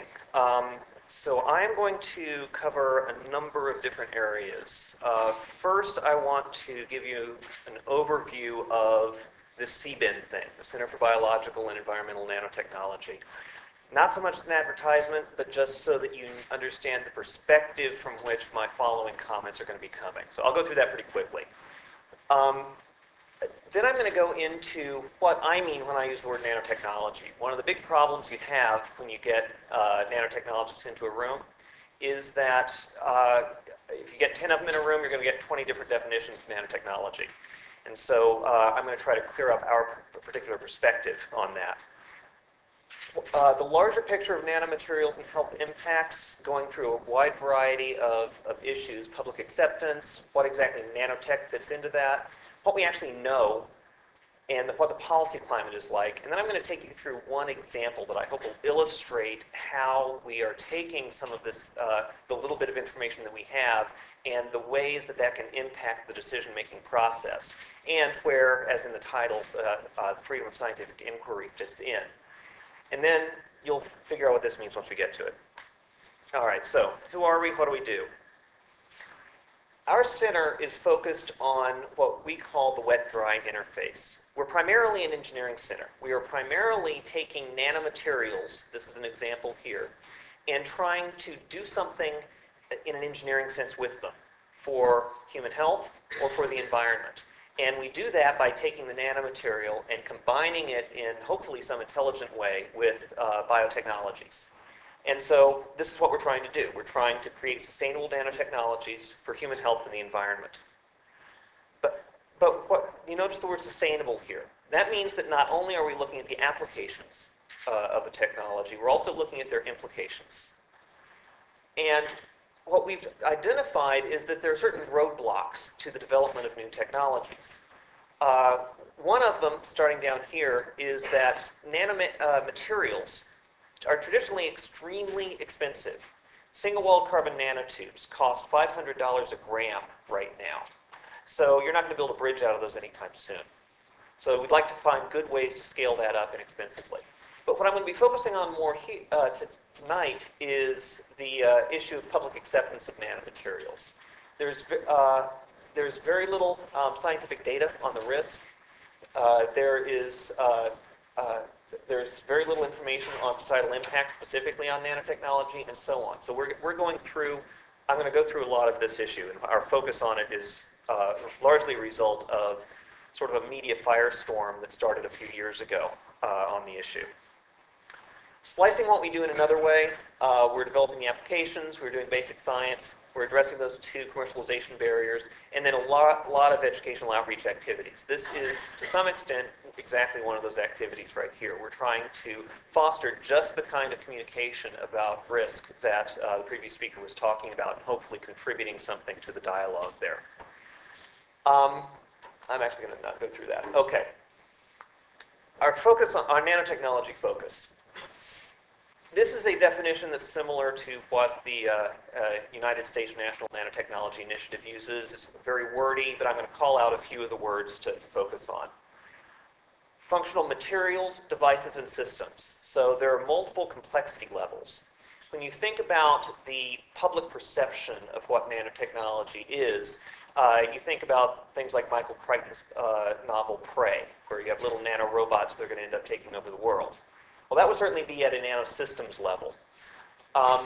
Nobody's working on making those things right now. Nobody has the first clue how to even begin doing that. I sort of call that the never-term technology. But we are making materials right now. And nanomaterials, while perhaps not as sexy in many regards as the nanorobots, have the potential to do things such as dramatically improve cancer treatments and so on, which is relatively sexy, relatively exciting. Now, controlling matter on the nanometer length scale, exploiting novel phenomena and properties present only at that length scale. So just because we're making something small doesn't, by this definition, mean that it's nanotechnology. It may be a nanoparticle, it may be a nano material, but it's not necessarily nanotechnology. Because if you look at things that are nanometer in size scale, that includes pretty much all of chemistry. That includes pretty much all of biochemistry. And there are certain people who would certainly say, well, yeah, nanotechnology just means all of that stuff.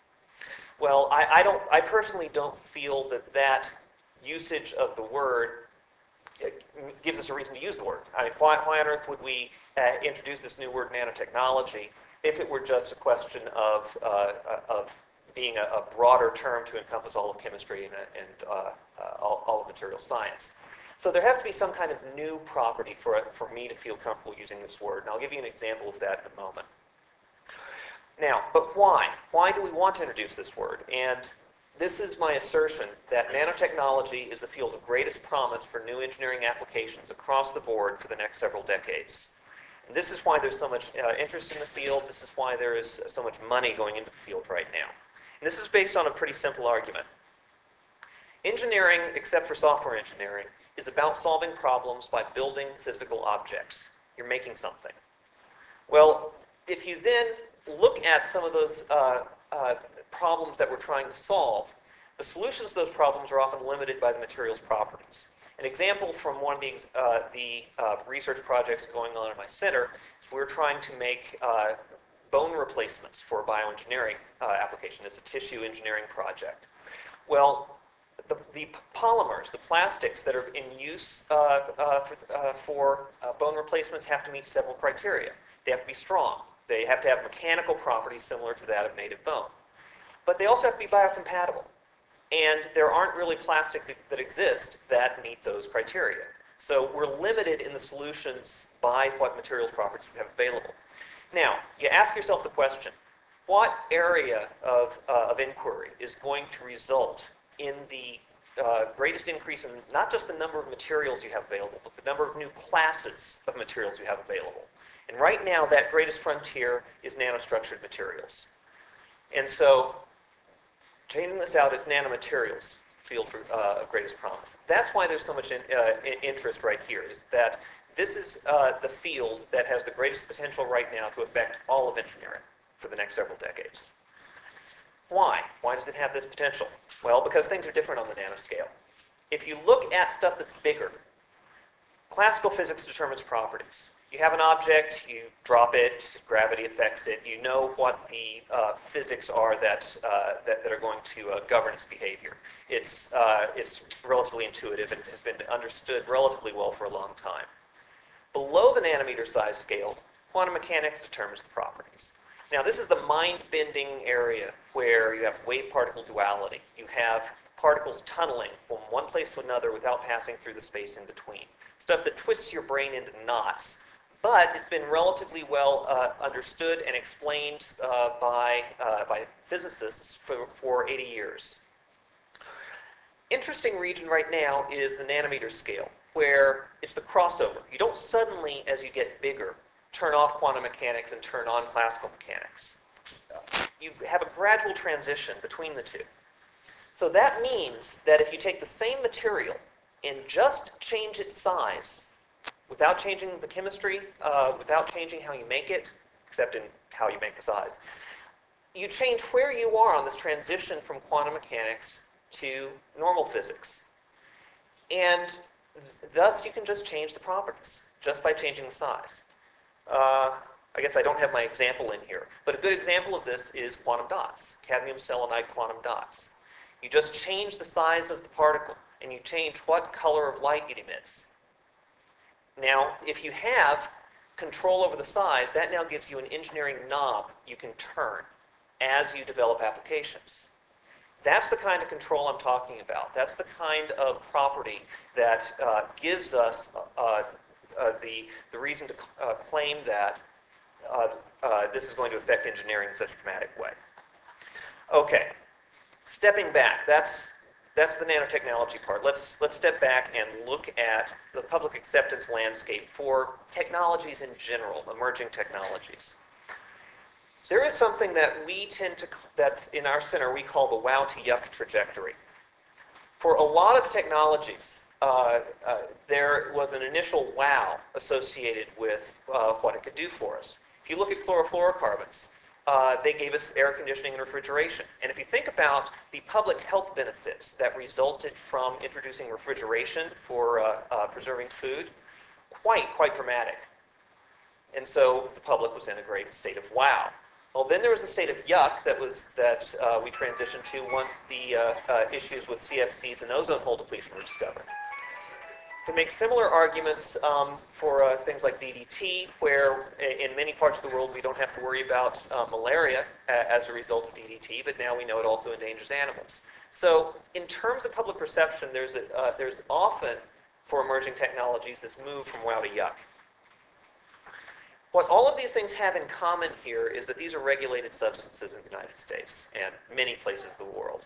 So the question in terms of nanotechnology is how, which nanotechnologies, or will nanotechnology in general, end up being regulated? Companies want to know this. Governments want to know if they need to regulate it. And let's not forget making the comparison to the other half of what this workshop is about, genetically modified organisms. Initially, GMOs had the public perception that they were going to feed the world, that they were going to improve nutrition, they were going to lower food costs. But then, in 1997, non-governmental organizations started to mobilize, the debate started up, you started seeing advertisements like this, unlabeled, untested, and you're eating it, who plays God in the 21st century. And you could make an argument that in many parts of the world, perhaps not in Israel, but in certain parts of the world, we went from wow to yuck to bankrupt for GMOs. It's very difficult to have a company in much of Europe that does genetically modified crops. But are GMOs the right analogy for nanotechnology? This is certainly the kind of analogy that's used very frequently at nanotech business conferences because a lot of nanotechnology seems to be getting commercialized through small startup companies, just as that happened with biotechnology. I would make the argument, though, that no. For the technology, it's probably not a very good analogy. Simply because with genetically modified organisms or biotechnology in general, you're dealing with self-reproducing systems. You're dealing with something that you take a small amount and then, given some nightmare scenario of getting released, it could blossom out of control. It could and so you have to be thinking, at least the argument goes, you have to be thinking in terms of large consequences from a small effect. That's not the same thing with nanotechnology because, as I mentioned, nobody's actually working on making little self-replicating nanorobots that are going to take over the world. That's science fiction. Instead, I think plastics is the right analogy for the technology. If you think about the plastics, polymers in the 1930s, that was the new area of materials development. That at the time, it was tough to find plastics. They were in specialty applications. But now, you can't turn around without seeing a plastic somewhere. They're used in common materials, in common products. They're also used in medical applications, artificial heart valves, for example, very sophisticated ones. Nanotechnology has the potential to go that same route, nanomaterials. Now, what about are GMOs the right analogy for public discourse? I certainly hope not. I think that we can probably do some things better, and I'd like to do some things better. And so that's the question we'd like to try to answer. How can we do it better? What lessons can we learn from genetically modified organisms? Well, early risk assessment can save industry money, create new science, and build public confidence. Whether or not you are in favor of genetically modified organisms being part of commercial products, I think we can all relatively well agree that the public relations aspects of GMOs was poorly handled. And as a result, in nanotech, we're trying to handle things in a much more open way. We're trying to look at risk assessment early to be able to see whether there are going to be dangers associated with it. And because of liability issues, industry is coming to us and is saying, yes, this is exactly what we want to do. Now, in biotechnology, there's more than just genetically modified organisms, however. There's the Human Genome Project as another example. And I would hold this up as an example of something that went well in terms of public discourse. 3 to 5% of the research money that went into the Human Genome Project, at least the public consortium, went specifically to societal impact studies.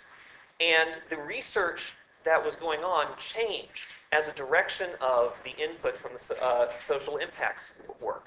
So privacy issues were discovered to be quite a public concern about the human genome. And so that issue was introduced into the protocols used for actually sequencing the human genome. So this is exactly the kind of model we would like to use for new emerging technologies, trying to look at issues up front in terms of public perception, in terms of risks, in terms of societal impacts in general. Okay, so that's the general emerging technologies perspective. Let's look at nanotechnology specifically. One problem we have is that nanotechnology is pretty much any kind of chemistry you want. You can cover the entire periodic table of elements and have some kind of nanomaterial that includes them. And the chemistries associated with iron oxide nanoparticles, for example, are likely very different from the chemistries involved in cadmium selenide quantum dots, likely very different from the chemistries involved in single-walled carbon nanotubes. So if you look at trying to assess the risks of genetically modified organisms, you have some relatively unifying concepts associated with them. For nanotechnology, nanomaterials, the only thing you have unifying it is the size. Chemistries can be different, the biological impacts can be different. And so it's unlikely that there's going to be a single answer to, is nanotechnology dangerous or not? There are going to be some nanomaterials that are going to be hazardous. There are some that are not. And the question is, which ones, and how do we find that out? And how do we communicate that effectively? How soon do we need to worry about this? Well, there are nanomaterials, engineered nanomaterials in commerce right now. If you've used a sunscreen in the last few years, you've probably rubbed engineered nanoparticles onto your skin. Nanoscale titanium dioxide or zinc oxide. If you've seen the advertisements or maybe even have purchased the new types of clothing, the pants that are stain resistant, you can pour wine on them and it just goes right off. But it's sort of a result of nano whiskers embedded in the fibers. Nanotechnology is out there in consumer products. So this is something that needs to be looked at. And there's a growing public backlash in this area. I mentioned Michael Crichton's book, Prey, already. Just to keep you from getting too worried, this is not a picture of an actual disposal of nanomaterials. This is just up here as an example of the concept of being worried about disposal of some kind of material. Non-governmental organizations have called for a research moratorium on nanotechnology. There have been governments have gotten involved in terms of putting research money into the area of impact analysis, and there's been quite a bit of media coverage in the area.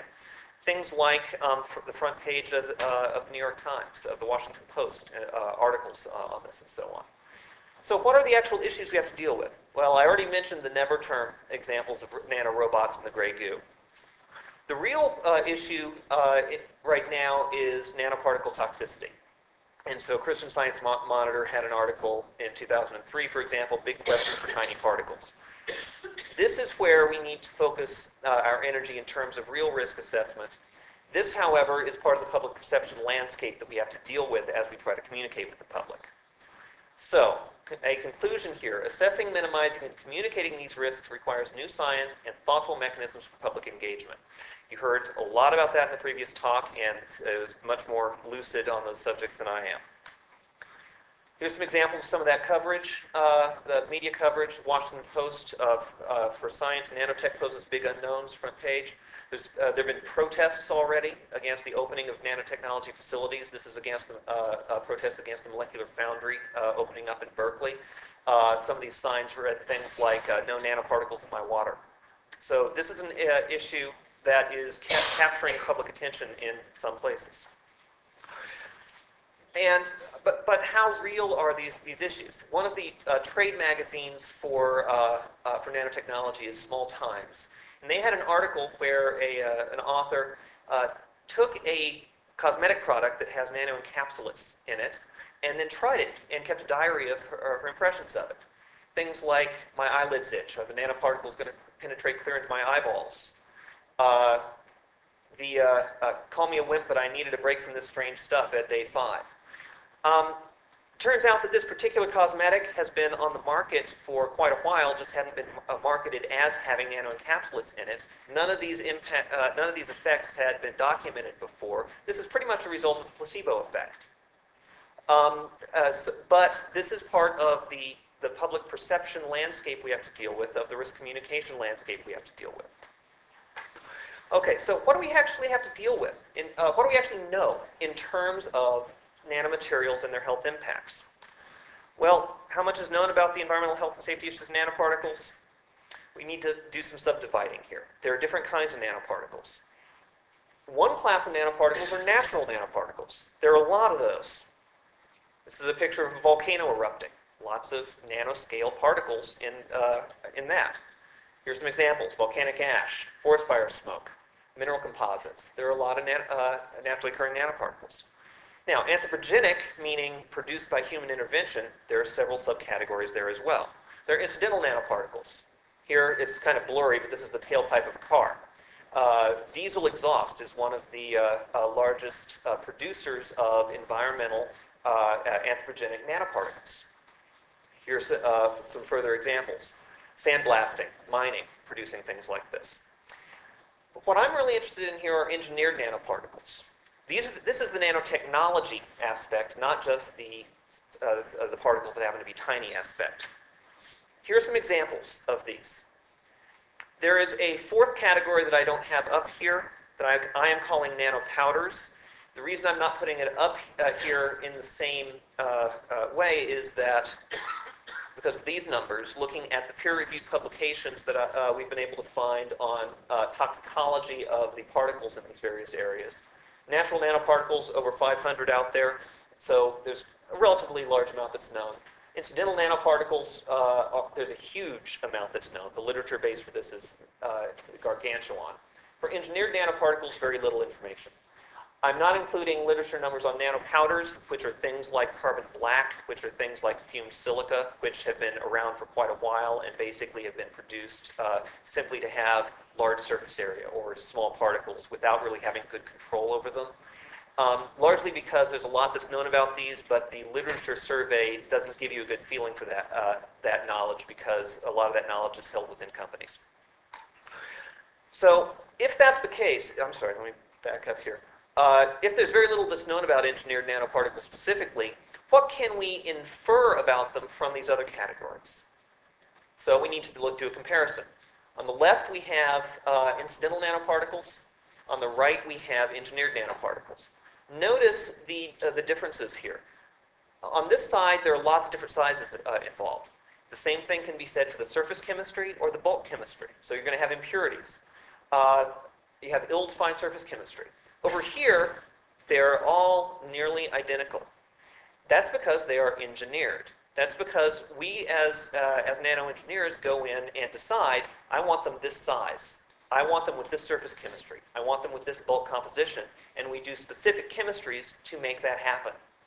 So, if the health hazards from some incidental nanoparticle are a result of a small percentage of those particles due to an impurity or due to a surface chemistry or due to a size effect or something like this, and you happen to hit exactly that size particle or that shape particle or whatever it is as you're engineering a nanoparticle, you're in trouble because that's going to make that particular batch of particles a highly concentrated version of whatever the danger was over here.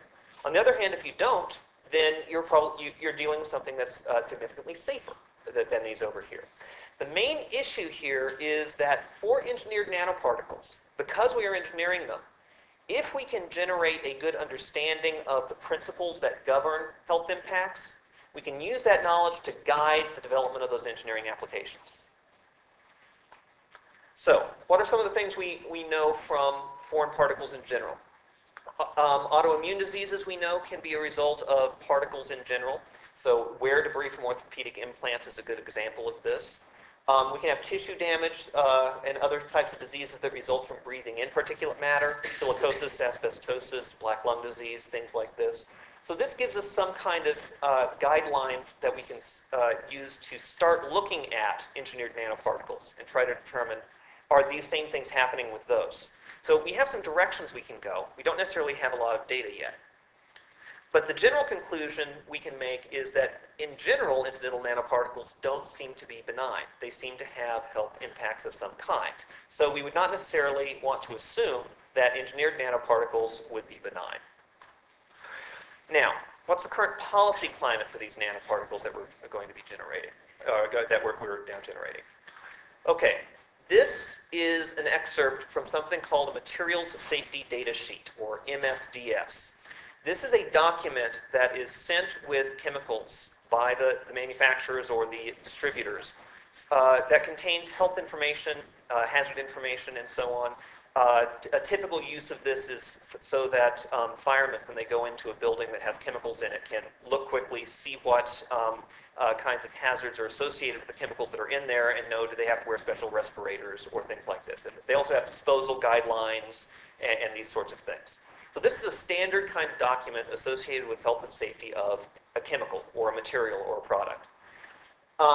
This particular one is excerpted from C60s. C60, also known as Buckminster fullerene or buckyballs. This is one of the prototypical nanomaterials. It was discovered in 1985. And if you read this, it may be kind of hard to see it from the back. Elemental carbon / carbon black is mainly nuisance dust, et cetera, et cetera. This is cut and pasted from carbon black. This isn't specific to fullerenes, C60, which is a carbon nanoparticle. This is a result of a Food and Drug Administration in the United States ruling in 1999 that size doesn't matter. That in terms of regulation, in terms of reporting, the health impacts of micronized titanium, micron scale particles of titania in that example of the ruling, shouldn't have to be any different from a block of titania that you're using. And so the generalization from that was size doesn't matter, so basically the nanoparticles don't have extra regulations in terms of testing requirements, health requirements, and so on. So for EHS properties, the assumption is nanomaterials equal bulk materials. How good is that assumption? Well, we'll get to that in a moment. The regulatory stances right now, these are the U.S. government organizations, and U.S. and Europe seem to be taking something of a lead in trying to look at the issues specifically of nanomaterials. But most of these organizations are saying that existing regulations are good enough.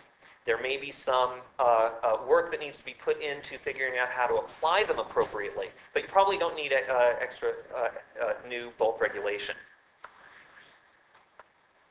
I'm going to skip over this, actually. There's a lot of recent movement on this. There are standards activities that are underway, working on toxicity screening, working on standardization in nomenclature, working on health regulations, and so on. But we can go into that in more detail later. So where does this fit into the title of the talk? Freedom of inquiry. We've got these questions of how do you, of things being safe or not, but also academic freedom, public safety, all of these things interacting. I would propose that there is a distinction between how you answer that question with respect to science and how you answer that question with respect to technology. For science, there's really just one correct answer, usually. There's one way that the world works. You make an observation, you see it, you fit the models to it. Now, there can be different levels of approximation to it, but really, there's one correct answer. For technologies, there are many potential solutions to a problem. You look at water purification as an example. You can distill the water. You can filter the water.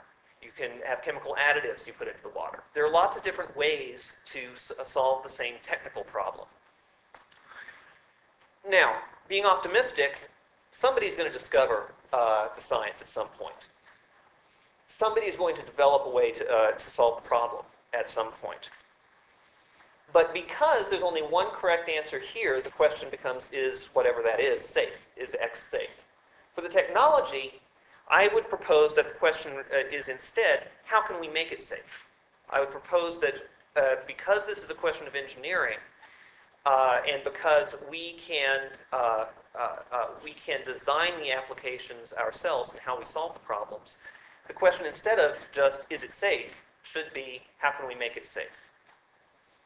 Okay, I'm going to go into one example, the fullerene example, the same one that you saw the material safety data sheet for a moment ago, to try to answer that question. How good is the assumption that size doesn't matter? And I think you'll see that the answer is it's not a very good assumption. So, a place we started. This is a model of what the fullerene molecule looks like, C60 looks like. It's a new molecule, and we asked ourselves the question, in making analogies for its properties, is this going to be like a bulk solid? In this case, carbon black, which is what the MSDS was taken from, the material safety data sheet. Or is it more like a molecule? In this case, a polyaromatic hydrocarbon, which we as chemists looked at and said, oh, that's going to be relatively similar to this because of its chemical structure, and I won't go into why we made that assumption. So which is right? Which is the better way to look at it? So we first started looking at solubility in water, thinking that health impacts, well, our bodies are made of water, the environment is largely water, so how we are exposed to it and how it's going to act will be determined largely by how available is it in water. Don't worry about the details here, but basically what we're seeing is that for this molecule, which is what we were trying to compare it to on a molecular basis, not very soluble in water, doesn't have significant health impacts because of that compared to things that are very water soluble. The fullerene is even less soluble in water. So our assumption is probably not a significant biological effect. So instead what we need to be looking at is effect on ecosystem. How does it enter the food chain at bacteria levels or at earthworm levels? That was the assumption. Turns out we were completely wrong. But this is basically the decision tree we looked into. Is it available in water? If yes, it activates one set of questions we look at. If no, it activates a different set of questions. And our initial conclusion was this is probably a low to medium risk kind of thing. Taking this from the perspective of risk is the combination of hazard and exposure, or health effects and exposure in this case. So if it's not available in water, exposure is going to be really low. So even if it's a dangerous substance, you don't necessarily have a significant exposure, and so it may not be particularly dangerous. Then we found out that if you take the fullerenes, this is a sample of that molecule, C60, dissolved in an organic solvent.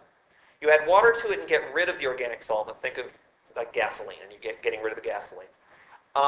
You form something that disperses in water extremely well, this yellow suspension, which is not what you would predict from the solubility numbers I showed you a moment ago.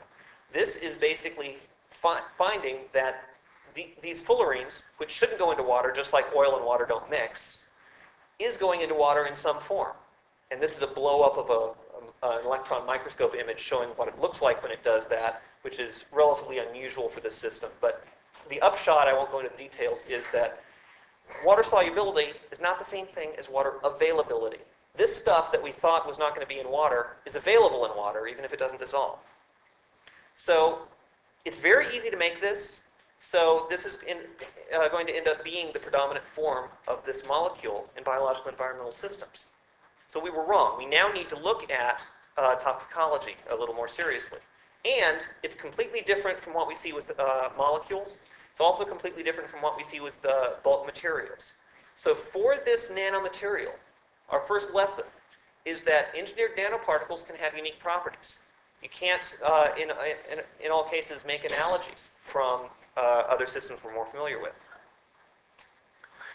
Now, how does this impact regulation? How does this impact how these are handled in industry and in commerce? In the United States, there is a law called the Toxic Substance Control Act, TSCA, and this is a flow chart for how it gets implemented. And what this does is it determines whether or not a new substance that's made has to be studied more in terms of its health impacts, whether you have to file something called a pre-manufacturing notice with the Environmental Protection Agency. So is it a chemical substance? Well, this fullerene example, yeah. Is it excluded for some reason? No. Do you have the correct chemical abstract name and the corresponding registry number for the substance?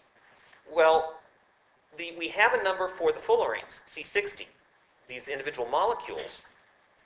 But what we've just seen is that this is acting differently from the individual molecules. The little nanocrystals of the C60, this water-soluble form, is different. But these two things have the same chemical abstract number. So this law, the Toxic Substance Control Act in the United States, doesn't get activated for this nanocrystalline C60, even though it has different properties from the individual molecules. Now, fortunately, we've shown this information to a number of U.S. regulators. They recognize this as a problem and are working with us on finding ways to try to address this. But it's a pretty clear indication here that the existing landscape is not particularly good for handling these engineered nanoparticles. Now, how worried do we need to be? Tiny quantities of engineered nanoparticles are currently out there. If you look at C60, less than 40 tons per year being produced by the major producer. Carbon Nanotechnologies Incorporated making less than 2 tons a year of carbon nanotubes, and so on. Let's compare this to other environmental hazards. Mercury and related compounds, 1,900 tons. Pesticides and herbicides, 500,000 tons per year. So This is tiny in comparison to many other examples. And you look at other types of particles, volcanic eruptions, 4 million tons of particles per year. The World Trade Center disaster, half a ton of nanoparticles just from the dust that was being produced. So it sounds like we don't really need to worry about this too much yet. But is mass the right metric? Let's take a gram of titania. Titania is titanium dioxide. If we take a gram of it and we make the particles 1 millimeter in diameter, somebody tell me how many particles you think you're going to have. Just throw out a number.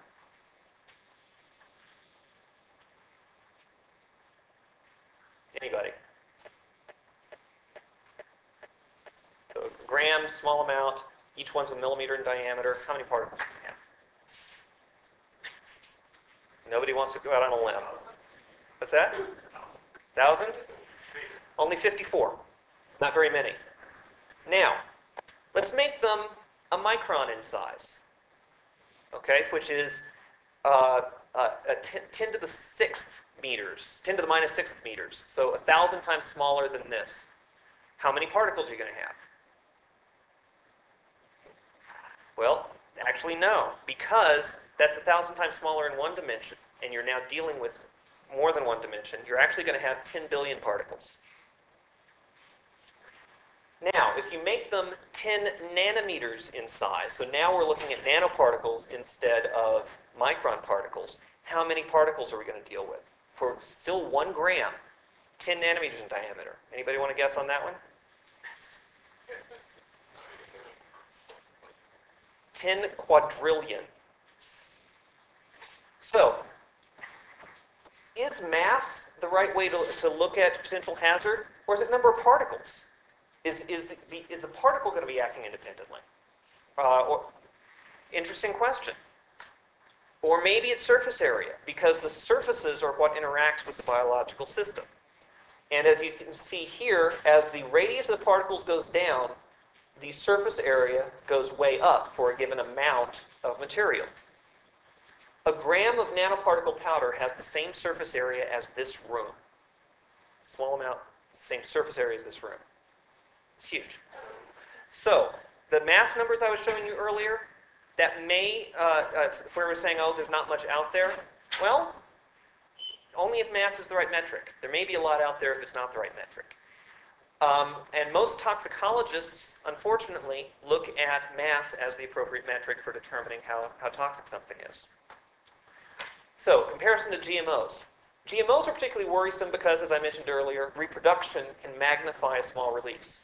Put a little bit out there, it can reproduce and go wild.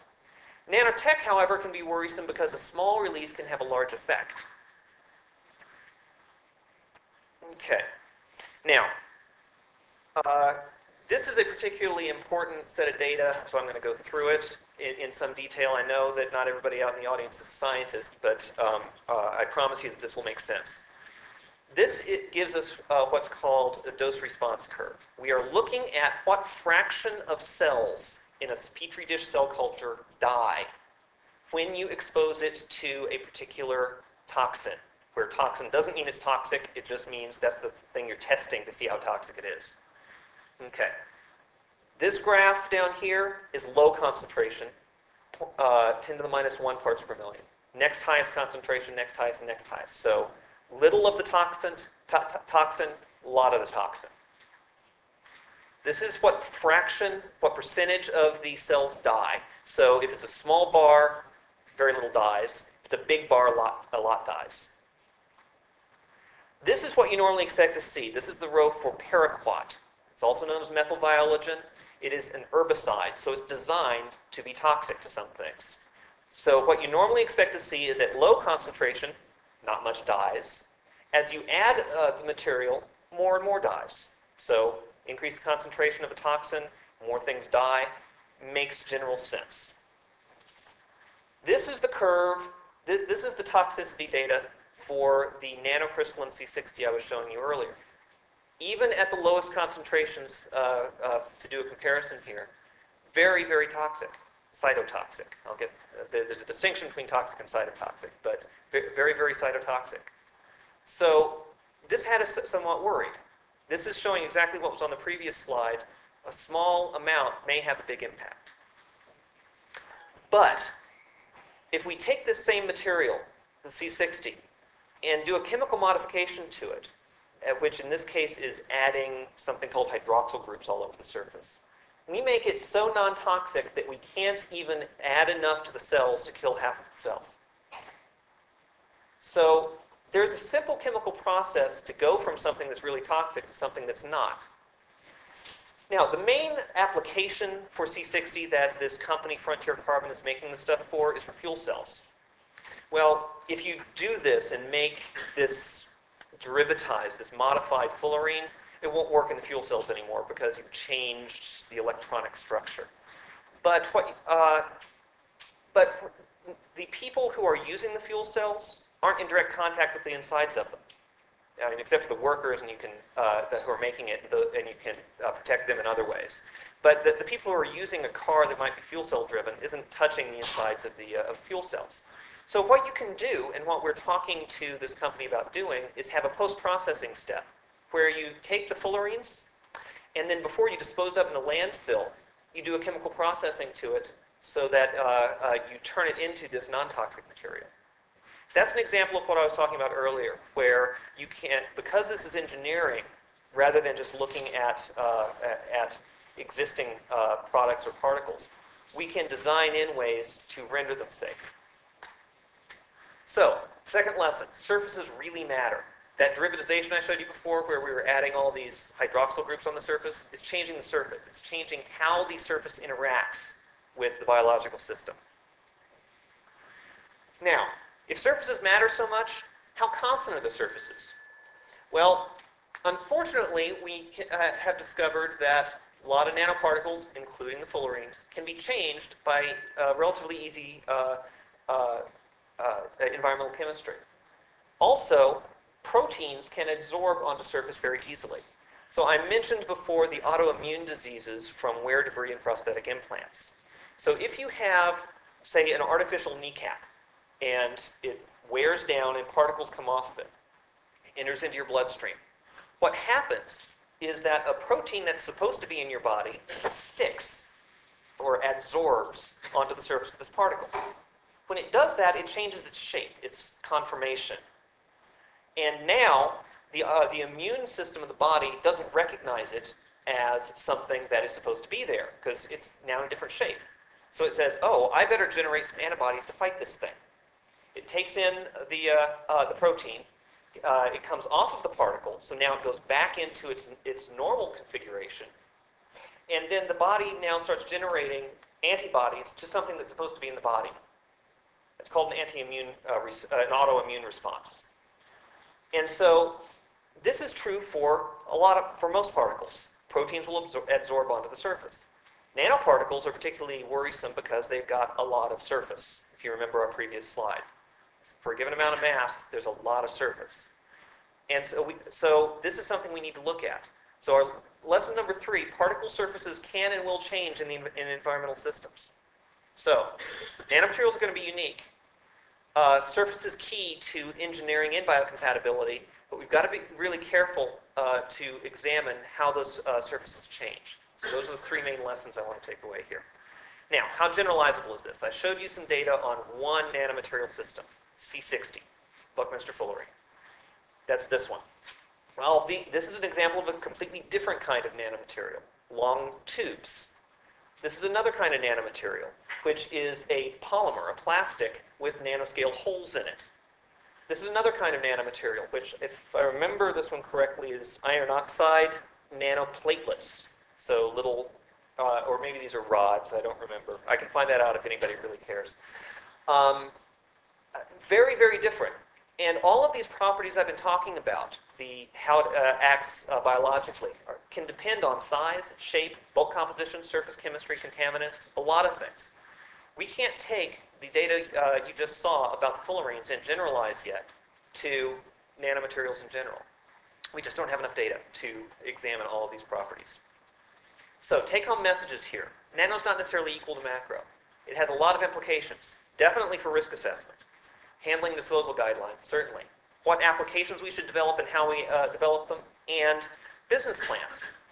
If you have something that is potentially this different, and finding out how dangerous it is going to be as much of an investment as this might end up being, small companies are not going to be able to absorb that kind of cost or that kind of risk as well as large companies.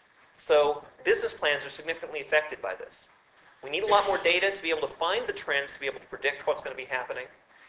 And toxicology and environmental impact studies, which are important to this, are unusual because detection is specialized and difficult. Environmental scientists, toxicologists, and so on know how to see particles that are big enough that you can see in an optical microscope. You just use light, look in, and you see them, you see where they go. They also know how to look at chemicals very well. There are a lot of chemical techniques you can use, various spectroscopies, chromatographies, a wide variety of things I could list off. Nanoparticles are in between, where the chemical techniques don't work very well and the light microscope techniques don't work very well. You have specialized techniques like the electron microscope that I showed you an image from earlier, that traditional toxicologists and environmental scientists don't really know how to use very well, at least to the same degree that nanoscientists do. So we need to have partnerships that aren't necessarily part of the traditional cultures of either the chemists or the environmental and health scientists. Okay, so I'm going to conclude by looking at what we're trying to do about this, not from the science and engineering standpoint, but from the public policy, public interactions, commercialization standpoint. There are a lot of stakeholders, environmental groups, the media, government, industry, and so on. This is a quote from an industrial representative. The fact that everyone is coming to Rice, meaning Rice University, about the health issues is one of the biggest reasons we wanted such a close connection to CBIN, our center. This is what large industry is saying to us. And we discovered that we were acting as an intermediate to a huge number of varying stakeholders. And we, instead of being the intermediate, we'd like to get them all to the table so they're talking to each other, in addition to talking to us. And so we would rather have a network where we're certainly a part of it, but we're fostering the connections between all of these various categories of people, social scientists, the general public, nanotech workers, and so on. We want this kind of network. So we have formed something called ICON, the International Council on Nanotechnology. And our mission is to address nanomaterial risk in an innovative and proactive manner. We have a website associated with this. All the stakeholders that you saw on the previous slides, we have representatives from them sitting on the board and talking to each other, trying to prioritize where the money for ICON is going, into various kinds of risk assessment research or risk perception and communication research, public policy research. Workshops and programs to try to understand how policy ought to work and to facilitate the development of good policy. Terminology standards for nanomaterials so that when policies are made, they're consistent. Outreach and education, those sorts of things. I'm going to skip that. So we have a media strategy associated with this, which is dealing with some of the issues that we heard in the previous talk. We need more information on the risks. We're saying research and development should continue rather than having a moratorium. Trying to avoid derogatory language, which is it's very easy to lapse into that when dealing with people who a lot of scientists will call Luddites, who say, don't develop technology, be completely safe. I certainly don't fall into that category, but I have colleagues that are very frustrated with people like this, and we're trying to avoid that kind of language. So getting back to this I believe is my final slide, this question of freedom of inquiry. The question for nanotechnology, in my opinion, is not, is it safe? Because it's technology, not a science. How can we make it safe?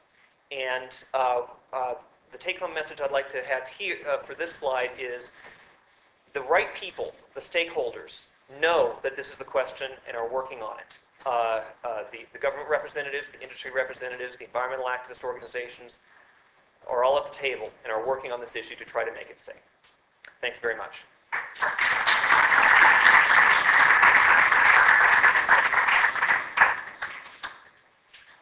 I'm happy to take some questions. Yeah.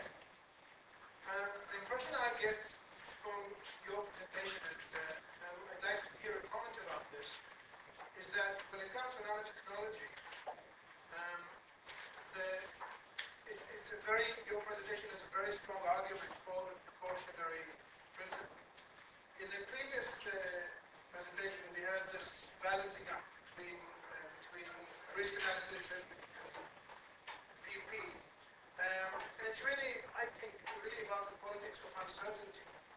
What you're saying to us, really, is that in the case of nanotechnology, instead of this uncertainty which we have in other areas, we have a kind of disconcerting certainty. And the certainty is somewhere along the line, when we move from normal mechanics into quantum mechanics and all these properties suddenly change in unpredictable ways, there will be risks that are not analyzable. And therefore, the precautionary principle in this particular case becomes, I think, much more relevant and much more sort of powerfully present. I'm wondering whether this is my own reading, sort of slanted reading of wishful thinking of your presentation, or is it also what CBIT is all about? I'll be happy to address that. Interestingly, those organizations that are traditionally the strongest proponents of the precautionary principle, such as environmental activist organizations, like Greenpeace, Environmental Defense, the etc. Group, and so on, they are not wanting to employ the strong versions of the precautionary principle with respect to nanotechnology. They are not coming to us and saying, shut down research, do a whole GMO kind of thing with this. They want the technology to continue to develop. And the reason is, yes, absolutely. And the reason is that they see the benefits. They are doing exactly the cost-benefit analysis that we heard about in the previous slide, and they're saying that we need to move forward, though we certainly need to move forward cautiously. This was a talk not on the balance, but rather on the risks and why traditional quantitative ways to evaluate the risks for nanomaterials may need to be revised. I mentioned that our center is about engineering, primarily, and this is actually a sideline for us. But I didn't go into any of the applications we're developing.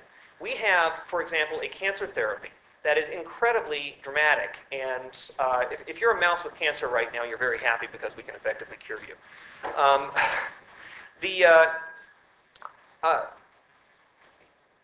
The cost-benefit analysis is such that if you look at something like a chemotherapeutic agent, those are some of the most toxic materials around. But we are willing to make those because of the benefit that they give.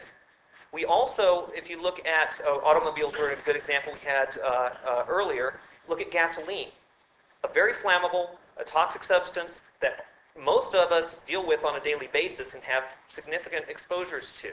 But we as a society have decided that it's an okay risk to have, and we are adopting that. The environmental activist organizations, the proponents of the precautionary principle, are in general taking that same stance towards nanotechnology, that we need to manage the risk rather than remove it. They look at it, our title, Center for Biological and Environmental Nanotechnology. That's not environmental nanoscience, that's environmental nanotechnology. We're developing water purification technologies that these groups would love to have in third world countries. Removing arsenic from water as an example. It is very, very much a cost-benefit analysis, and all of the stakeholders at that table I was showing recognize that. We know about particles or nanoparticles in the air, prevalence of, for example, from combustion. Do you have an idea of other sources like from food or water that we are consuming right now? Well, again, we have to go back to that distinction between natural nanoparticles, incidental nanoparticles, and engineered nanoparticles. There are certainly plenty of examples of environmental nanoparticles that are natural or incidental. Now, most types of nanoparticles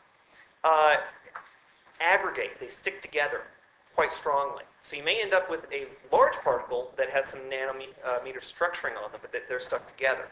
So in many cases, and in fact in most cases that I've looked at, you're dealing with something that starts out nano, but by the time we encounter it, it's not nano anymore. It's aggregated together. And that's true as well for a number of the engineered nanoparticle systems too. But not necessarily in all. And diesel exhaust is a great example of that, where you have the particles that stay ultrafine in the terminology of the people who are doing that research. In terms of current existence in food and water and so on, we get back, unfortunately, to the detection issue that I was mentioning. Why environmental scientists and health scientists and so on really need to be partnering with nanochemists more than they traditionally do. Because we're looking for something that's really small inside a system that's really complicated. You're looking inside a cell, and you're trying to see a little nanoparticle that probably it's tiny, it doesn't have much contrast with its surrounding area. They're probably there and we don't know it. We can see the ultrafine nanoparticles in the air, because the air is a relatively simple system to find it in. Environmental systems is tough. Food is tough. So I don't have a firm answer to you, for you there.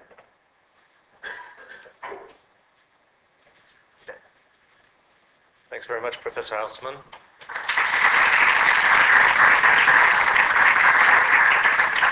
For about 2/3 of the day tomorrow, we'll be continuing and discussing specifically nanotechnologies, and so there'll be ample opportunity tomorrow to continue this discussion. I'm now privileged to introduce, for concluding comments, Professor Menahem Yaari. Professor Yaari is the president of the Israel Academy of Sciences and Humanities.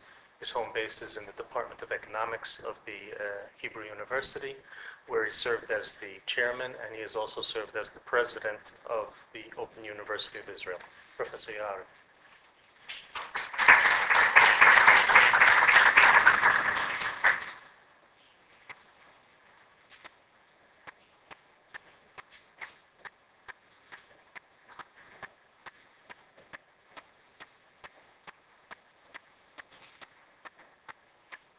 Thank you very much. Good evening.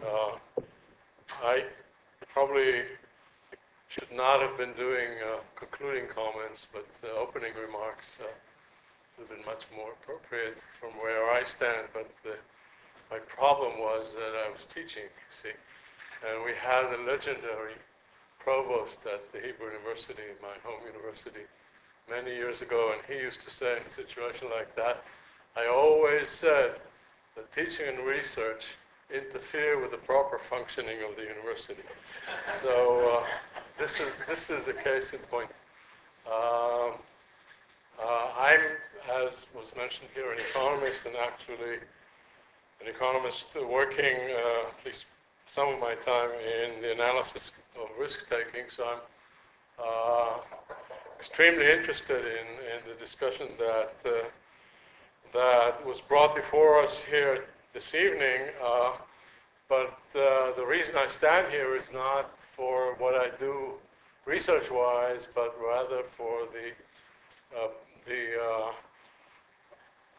post I hold at the Israel Academy of Sciences, and the reason the Israel Academy of Sciences is here, and if you have noticed, it's one of the 3 sponsors of this conference, is precisely the point that was raised here by Professor Ausman, namely freedom of inquiry, or more broadly, academic freedom, because clearly the great dilemma that this conference is here to look into and to attempt to give us guidelines on resolving is the dilemma or the tension between self-regulation and outside regulation. We have all these hazards that have been pointed out to us, environmental hazards, as well as, by the way, human-made hazards in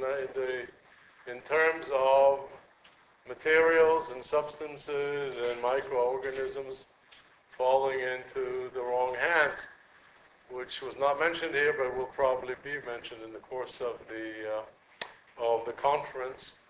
And when you have something like that, if you insist on academic freedom for everyone, all you need is one person abusing that freedom to really create a very major hazard. And we, the community that is here to serve scientists and to serve scholars and to see how these scientists and scholars can be given the freedom that they deserve and the freedom that makes possible the thinking that they are engaged in. We're very much bewildered as to what to do in terms of keeping that or protecting that freedom and yet protecting our society from these various hazards. And I really, truly look forward to having some answers on that, at least suggested in this conference. So I'd like to simply wish you all a very fruitful and interesting discussion here. And as I say, may some ideas on how to manage these risks come forward from this conference. Thank you very much.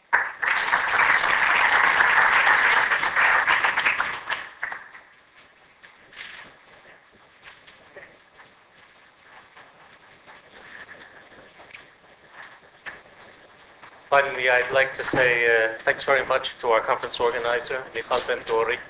And I'd like to invite you all to join us tomorrow. We're beginning at 10 in the morning with our discussion of GMOs and then proceeding in the afternoon to our review of nanotechnology. Thank you very much.